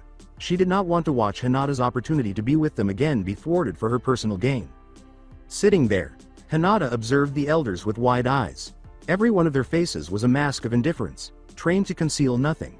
They had spent years honing this craft via practice and exposure. Hiashi had a similarly cool face that offered her nothing. It took her a while to settle down enough to respond. She tried not to sound sarcastic when she spoke about her transgressions, but she was surprised by the offer. "I thought that my transgressions were too severe for such a thing to be considered," she said. "You would be brought back into the clan, but there would be certain conditions to your reinstatement," said one of the elders. "Your crippling of a promising member of the main family would require some punishment still be implemented. As such, you would be placed in the branch family. You would, of course, still have the benefits of being a member of the Hyuga clan. The resources, the protection, and access to trainers and knowledge to help you achieve true mastery of the Juken," said another elder. At those words, Hinata slightly narrowed her eyes. When she inquired, "Will I be allowed to continue using my technique?" Her former grandfather merely shook his head. "You would not need that aberration you utilize. With the proper teachers, you will learn the Juken as it is meant to be used," he said. Anko was about to snort in disgust at that, but she controlled herself. But Sarutobi chose to make a statement. "I would think that is unwise. While the Juken is strong, Hinata has shown great strength with her version of it. Perhaps it would be better to add her style for those who might have trouble properly utilizing the traditional Juken," he responded. The elders nodded in agreement as Hiashi said, "There isn't necessary. The Juken is perfect, and every Hyuga can fully utilize it with enough practice." Hinata shook her head slowly and cast a sidelong glance. "But not necessarily use it well, like me," she stated. She went on, seeing surprise and rage flash in their eyes as they all turned to stare at her. "With enough practice, I'd be able to use the Juken, but I would never reach my full potential because the style does not fit me. That is what Anko Sensei discovered. That is why she helped me learn the style I use now. She raised her head and boldly met their stares. Not every person will fit the same style. I was weak because I was trying and failing to use something I was not compatible with. And instead of understanding that and working to help me find another way, you labeled me as weak and ridiculed me. When I finally did start to grow strong, you punished me because I was growing strong in a way you disapprove of. And now that I have proven my strength to the village and beyond, you want to lock me away and try to force me to follow your ways. To act the way you want me to. How dare you, impudent girl, Hiashi roared, his face displaying his first genuine emotion in a long time. But his father halted him and fixed his gaze on Hinata. His menacing words, "This will be your only chance to return to the clan. The only chance you have of reconnecting to your family," softened Hinata's expression. "And that is the only regret I have about rejecting your offer," she said. Unable to turn to face Hitomi and Hanabi, she muttered, "that I will not be able to return to my Ka-san and Imoudo. But I can only hope they'll be willing to forgive me." Her eyes hardened, she looked up again. "I thank you for your offer, but I decline. I will not trade the freedom and strength I have to save your public image." With a growl, Hiashi waved a hand. With that, he declared, "Then this meeting is done. Be gone," getting up and leaving before anyone else could follow him. Two of the guards followed the elders, who glared at Hinata as they did so. After giving a slow shake of her head, Hinata slowly got up and turned to face her sister and mother. Her heart ached to see Hanabi try not to cry when she saw the depressing expressions on both of their faces. "Imoudo-chan.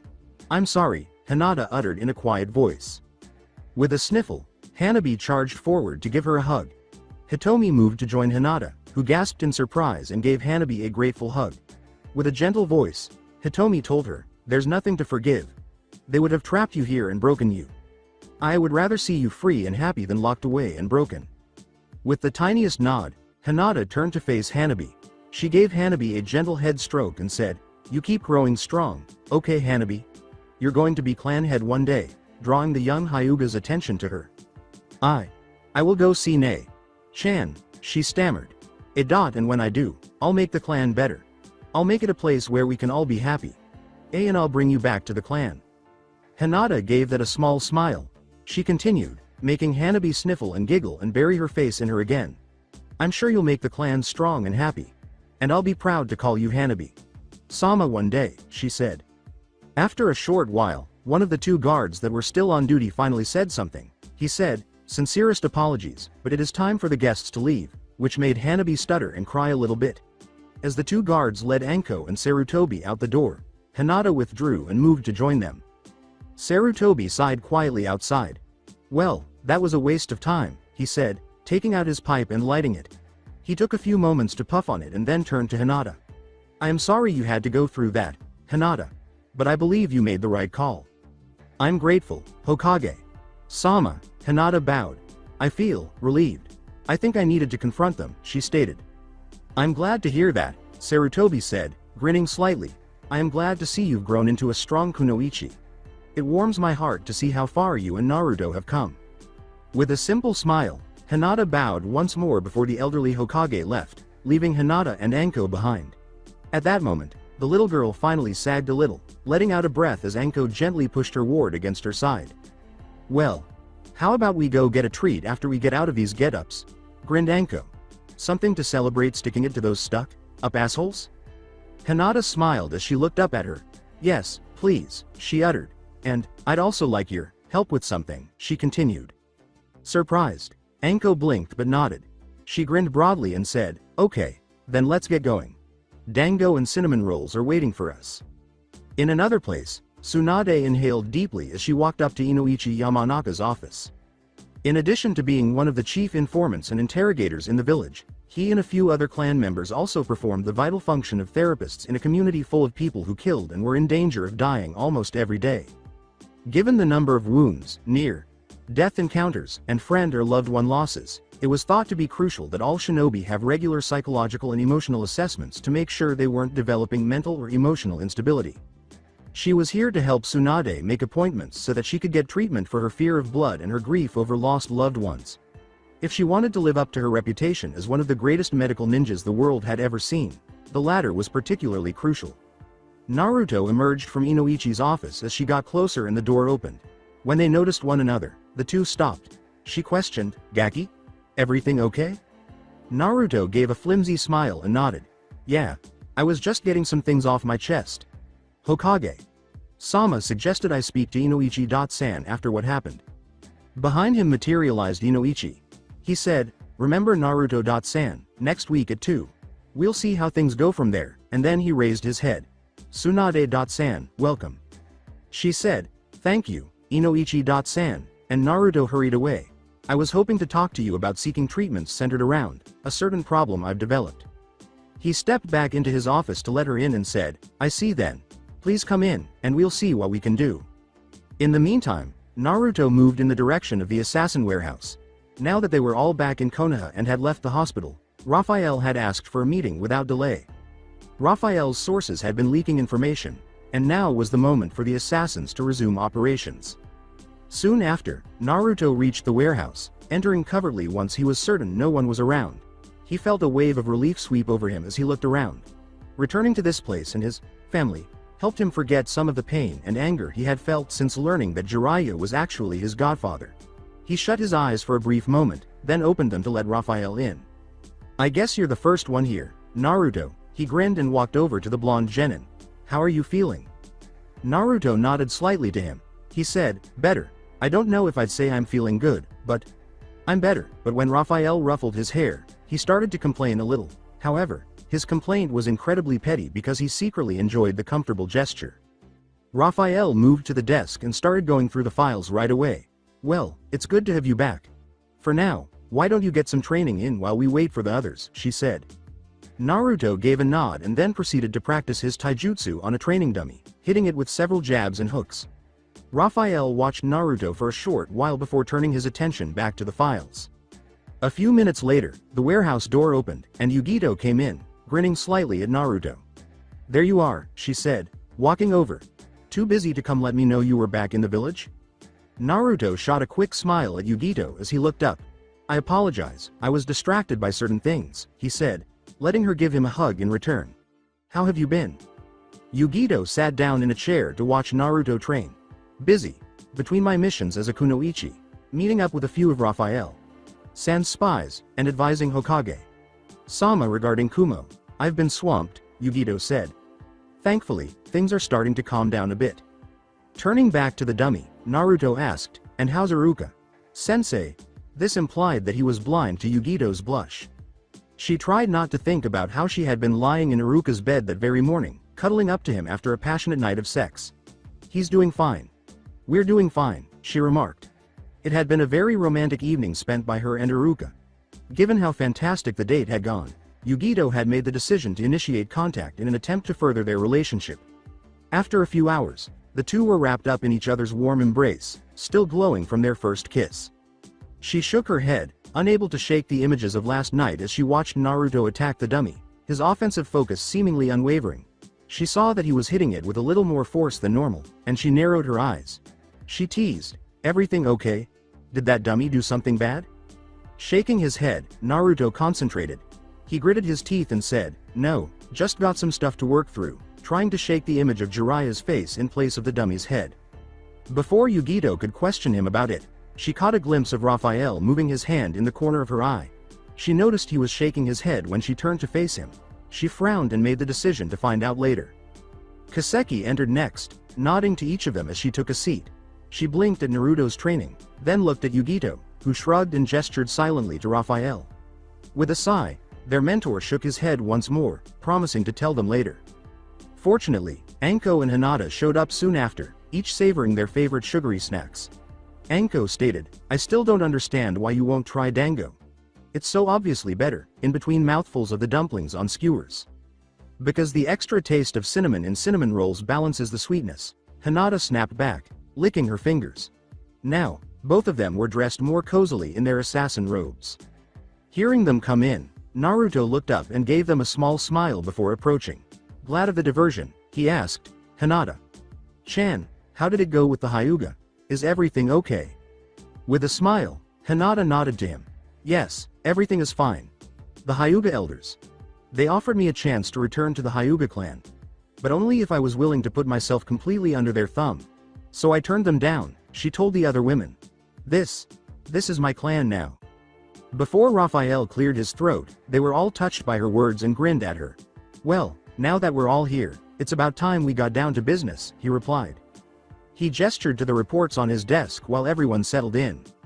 "A number of my contacts have sent information about recent weapon shipments that have fallen into the hands of bandits along the northern frontier of Hinokuni, as well as a number of other nations off to the north, east. Whether the weapon shipments were stolen or sold to them is what needs to be found out. However, what is most concerning is that supposedly a couple of these shipments contained experimental weapons from Yuki no Kuni." At that, Hinata scowled a little. She said, "Why is that concerning?" And Yugito was the only one to respond. Yuki no Kuni is rumored to be on the leading edge when it comes to new inventions. Due to the land being frozen most of the year, they're forced to import many essentially things such as food, fabrics, and other necessities they cannot grow or manufacture. To offset the crippling costs of importing so much of these things, they export a large number of ores and minerals they've been able to mine out of the mountains.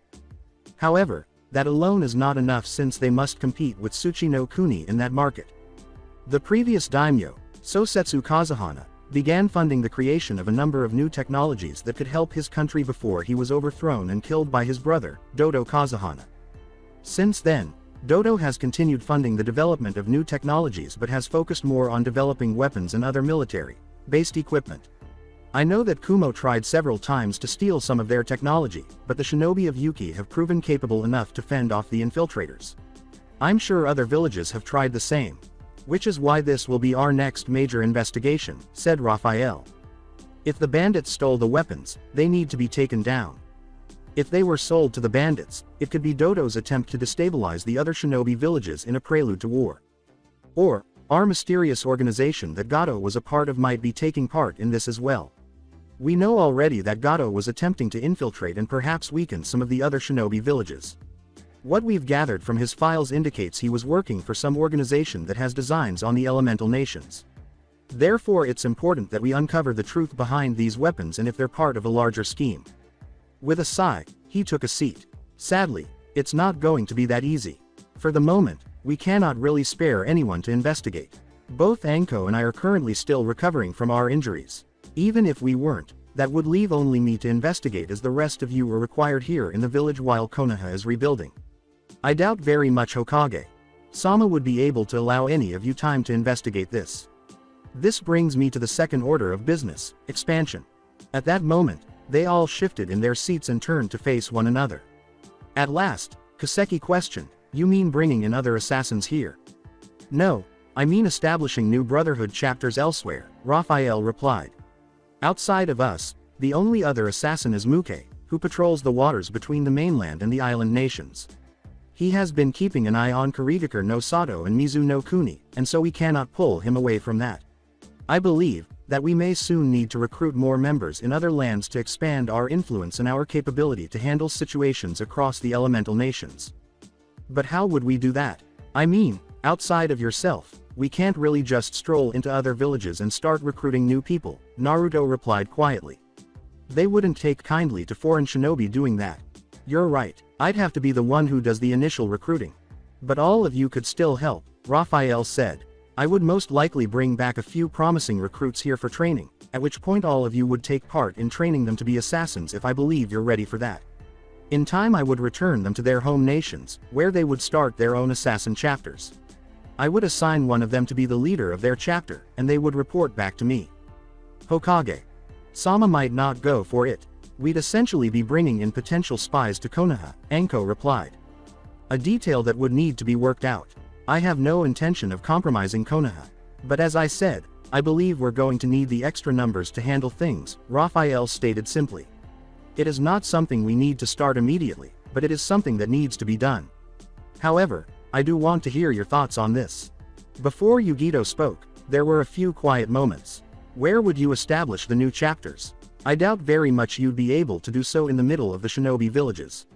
The only reason we've been able to do it here is because of your deal with Hokage Sama and with a future Hokage that could end really quickly." At that, Raphael gave a nod.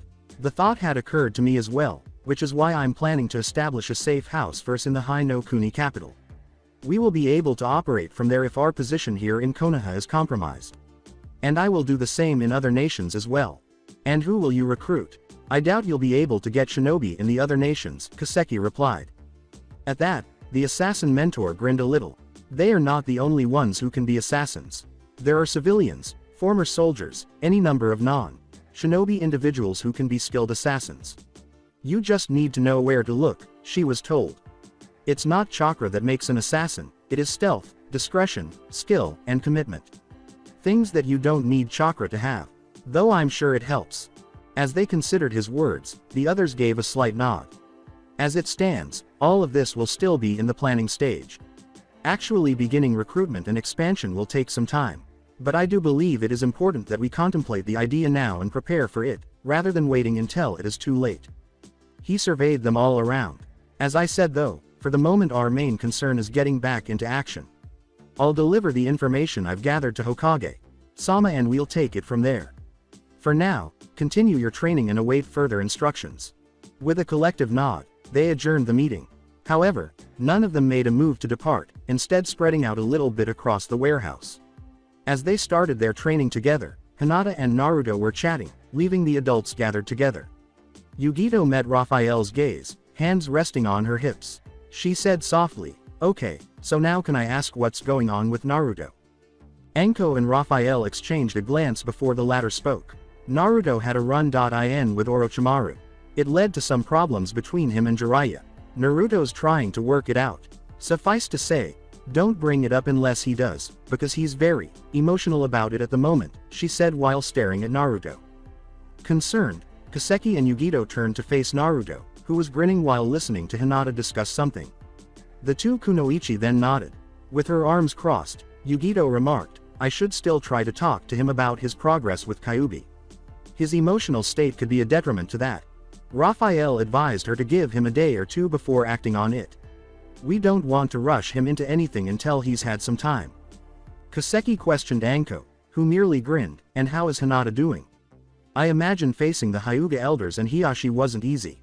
"Actually I think it helped her out quite a bit. She looked quite relieved after it was done. I think the only thing she regrets is how it'll affect how much time she can spend with Hitomi-san and Hanabi-san, she continued. Other than that, she seemed quite happy with getting to tell them off. "That's good," Raphael remarked, glancing at the two young assassins. "She's come a long way from that nearly broken girl who joined us. It's good to see them supporting each other." He redirected his attention to his desk and took a seat. "I think I should get to work on that briefing for Hokage Sama. I'm sure you all have things to do as well." As Raphael started gathering the data he would give Sarutobi, the women nodded and hurried to either leave the warehouse or begin training, joining Hinata and Naruto. That evening, Tsunade sat in a bar, slowly drinking sake, and she let out a quiet sigh. The drink was more of an excuse to sit by herself and try not to be bothered while she considered her meeting with Inoichi than it was to be thoroughly enjoyed. They had scheduled appointments for her to see him regarding treatment for her phobia of blood. In fact, they had discussed the matter at first. Inoichi had informed her that he hoped to begin gaining an understanding of her issue in order to begin developing a treatment plan for her. Trying to explain why she would emotionally and mentally freeze every time she saw blood had been very difficult. She'd hardly been able to provide him with the barest of details because the mere thought of it had almost set off another episode in her. Nevertheless, the memory of Jiraiya and Naruto's words to her was what enabled her to progress to that point. The idea that maybe they were right and that she should face her past tragedies, which she had been avoiding for so long, in addition to her issues with Konoha. After a moment, she opened her eyes to see the chair across from her being pulled out. As he sat down, she found herself staring at her old sensei. He smiled and said, "Greetings Tsunade-chan. I hope I'm not disturbing you too much." "Hokage Sama," she said as she put down her saucer. "I think I can guess why you're here." "Oh, how do you know I didn't simply come here to enjoy a drink and was surprised to find one of my old students?" he said in a gentle voice. All Tsunade did was roll her eyes. "Because you have your own personal bottles of sake at home that you dip into. You don't enjoy sake nearly enough to visit a bar to get some," she remarked, draining the last of her saucer before pouring another. The old Hokage laughed a low laugh. He said, "Too true, my dear, too true," before becoming grave. "And yes, you're correct. I'm here to talk to you about being my successor." With a sigh, Tsunade brought the refilled saucer down to her lips. "Look, It was one thing for that Gaki to get me back to the village, but do you honestly think that means I'd even consider the position of Hokage? I'm a drunken gambler, not exactly someone to inspire leadership in others, she said. She said, her voice quivering at the last word. Letting was never my thing, that was always Orochimaru and Jiraiya and their dream. Sarutobi gave her words a quiet nod. All of that is true, Tsunade. But in truth I thought very much the same thing when I was told I'd be the Sandaime Hokage. I didn't think I was possibly ready or even suited for the task. Do you think my younger self was right? Tsunade merely gave him a blink. Part of me wants to say you're shitting me. You're a natural at it, she stated. Sarutobi laughed at what she said. Hardly, my dear. It took me several years of learning and mistakes, and even once I was comfortable and confident in the role I still had days where I was an inch from starting another shinobi war. No one can ever be truly ready to lead an entire shinobi village. It is only when you are in the moment that you learn whether you are truly ready for the role. She asked, taking a slow sip from her saucer, and what makes you think I'm even capable of leading a shinobi village? I was never one for politics and diplomacy. I've always solved my problems with my fists or by running away. You want to help people. You want to protect them, save them. That's why you became a medical ninja, isn't it? That's why you fought so hard for the program to train medical shinobi for each squad, to reduce casualties in the field, he said, looking her in the eyes so she could see the truth of what he was saying. Tsunade paused upon hearing his words. That was my specialty, she remarked, averting her gaze a little. Sarutobi laughed at her justification. With your chakra control you could have easily focused on being a pure taijutsu specialist using your strength enhancement. You could have focused on genjutsu like Kurenai Yuhi, one of our Junin. You could have focused on ninjutsu and become a ninjutsu powerhouse with your control. You could have even followed in your grandmother's footsteps and become a seal master.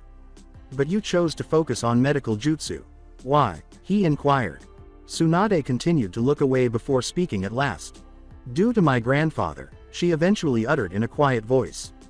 When I wasn't asking him for money to gamble with, I'd listen to him talk about why he loved the village. How he wanted a place where children could grow up instead of dying young on the battlefield. Where everyone was family and where the Hokage protected them all. I listened to why he did what he did, forming an alliance with the Uchiha and building this place. It stuck with me, even though I was really little. When he died, I wanted to make him proud. Live up to the Senju name. So I thought I'd help his dream by learning how to heal people. And that, my dear, is why I think you'd make an excellent Hokage, Sarutobi replied. Each Hokage, in their own way, strove to protect and serve the people of this village. Some of us through strength of arms, others through our skills in diplomacy. That is what the Shodai and Nadaime saw in me. It is what I saw in young Minato. And it is what I see in you now. Tsunade shivered, averting her gaze. I don't know if I could do it. It'd be such a painful reminder of them, thinking of what they'd be doing in my spot. I don't know if I could, if I. Sarutobi nodded softly as she started to walk away. I understand, Tsunade. I will not press you on this. You are dealing with a lot of pain and grief. But I would like you to think about it. I believe you to be the best choice. Tsunade turned to face him, tears welling up in her eyes from the memories and feelings that were resurfacing. Quietly, is there no one else? She questioned.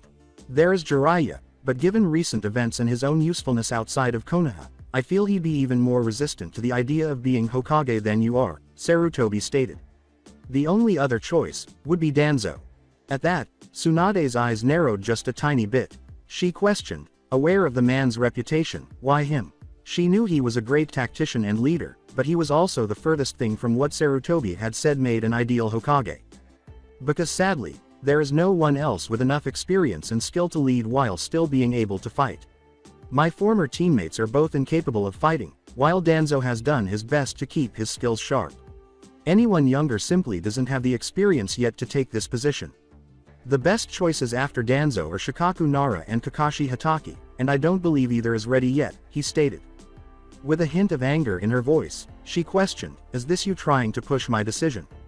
Out of fear of letting that emotionally crippled bastard take over. But Sarutobi shook his head. Not at all, I am merely stating the facts here. I did not say any of that to try and influence you, as you were the one who asked. But it is the truth of the matter, he stated before getting up. It seems like it would be a good idea for me to leave, before I sour this discussion further. I hope you will consider taking this chance, Tsunade. When you're ready to give me an answer, my door is open. Tsunade turned back to the table in the half-empty sake saucer after watching him go. She gazed at it for a few more seconds, then gulped it down and tossed some cash on the table. Before long, she was walking out the door as well, her mind racing with memories of Sarutobi's words as she vanished into the night. Sato Takigakure no, the shinobi leader of Takigakure no Sato, Shibuki, was in disbelief and could only look at his advisors. He questioned, looking between the three shinobi in disbelief, "You want to what?" One of them, an elderly retired shinobi, said, "Shibuki Sama, you have to understand that this is what is best for the village. We cannot stand up against what is coming." The young leader clenched his fists in response, saying, "You are talking about betraying one of our own. Not only that, but one of our most powerful assets. If we lose her," said back to his second in command, the Junin Kunoichi, "we'll lose the whole village if we don't." Kakuzu was already a dangerous shinobi when he tried to assassinate Hashirama Senju, and he's had several decades to grow stronger since then. Do you honestly think any of us can stop him? Do you think you can stop him? At that, Shibuki winced and shuddered a little, turning his head away. He got up and turned away, saying, "There has to be another way. We can't. It was now the turn of the final advisor, the villager representative. The middle-aged man stated, "Shibuki Sama." Kakuzu made his demands quite clear. This must be done for the good of the village. Shutting his eyes, Shibuki pondered over how things had gone so terribly wrong. A chunin from one of their teams had wandered into the village the day before, bloodied and worn out. After receiving medical attention, the obviously afraid man informed them that Kakuzu, a missing nin from Taki who was well known for being a bounty hunter and somewhat notorious for his botched attempt to kill Hashirama Senju, had ambushed his team. After failing, Taki put him in prison, but he managed to get out by seducing the village elders' affections and obtaining some of Takigakure's most potent forbidden jutsu. He had been able to use one of those jutsus to grow stronger and live longer by using the hearts of other shinobi and elders. It appeared that he had made a comeback, as the terrified injured chunin informed Shibuki and the others that Kakuzu and an unidentified man brandishing a scythe with 3 blades had attacked them, annihilating the remainder of his group. He had been saved to bring Taki a message, a demand that would destroy the village if it was not fulfilled. Shibuki continued to shake his head.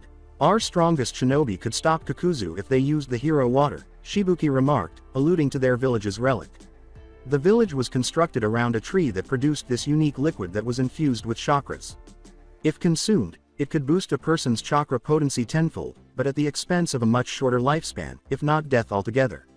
The secret weapon that Taki had, which they fiercely guarded, was this. The Kunoichi gave a headshake. "We'd have to give it to at least 5 of our best Junin, and they'd be dead either way. All we'd be doing is weakening the village to protect one single person. We cannot endanger the village for just her. You know this." Shibuki averted his gaze. "She has been loyal to this village, even though this village has done little to earn that loyalty," he stated. "Then she should have no problem doing what is necessary to protect it," said the older gentleman. "You have to do what is best for the village, Shibuki Sama. If not, we will." Shibuki suddenly opened his eyes, first focusing on the elder and then the others. "You'd betray me?" he questioned, his tone accusing, hurt, and unmistakably scared. "Yes, if it means safeguarding this village," the Kunoichi replied, to which the other 2 men nodded. Shibuki gave them all a quick glance before settling back into his chair and lowering his head. "If you all are committed to this path, you send the message to Kakuzu then. I will speak to Fu," he whispered quietly. The civilian raised his voice and the 3 of them bowed. He remarked, "You are doing what is best, Shibuki Sama. You'll see." As the group departed, Shibuki stood there for a few moments, then, with his hand trembling, he picked up a piece of paper and attempted to write something on it. When at last he did, he sealed it with his official seal and rolled it up before getting to his feet. It required several moments for him to stabilize his quivering limbs, and then he proceeded to his office door and gestured to the 2 sentries outside. He told one of them, "Have this message sent to Konoha by the messenger hawk service," and gave them the message. "And you, please locate Fu and inform her that I am requesting her presence," he said, turning around to face the 2 shinobi who were leaving. He started to tremble again as soon as the door closed, fear taking over once more. He was aware that what he was doing was foolish, possibly even suicidal. Even now, A part of him was yelling to go stop the shinobi carrying the message and take whatever action would protect his village. Another part of him would not move. All he could do was sit down and hope in silence that he hadn't doomed his village and himself. That's it for today. I hope you guys enjoyed this great story. See you in the next one.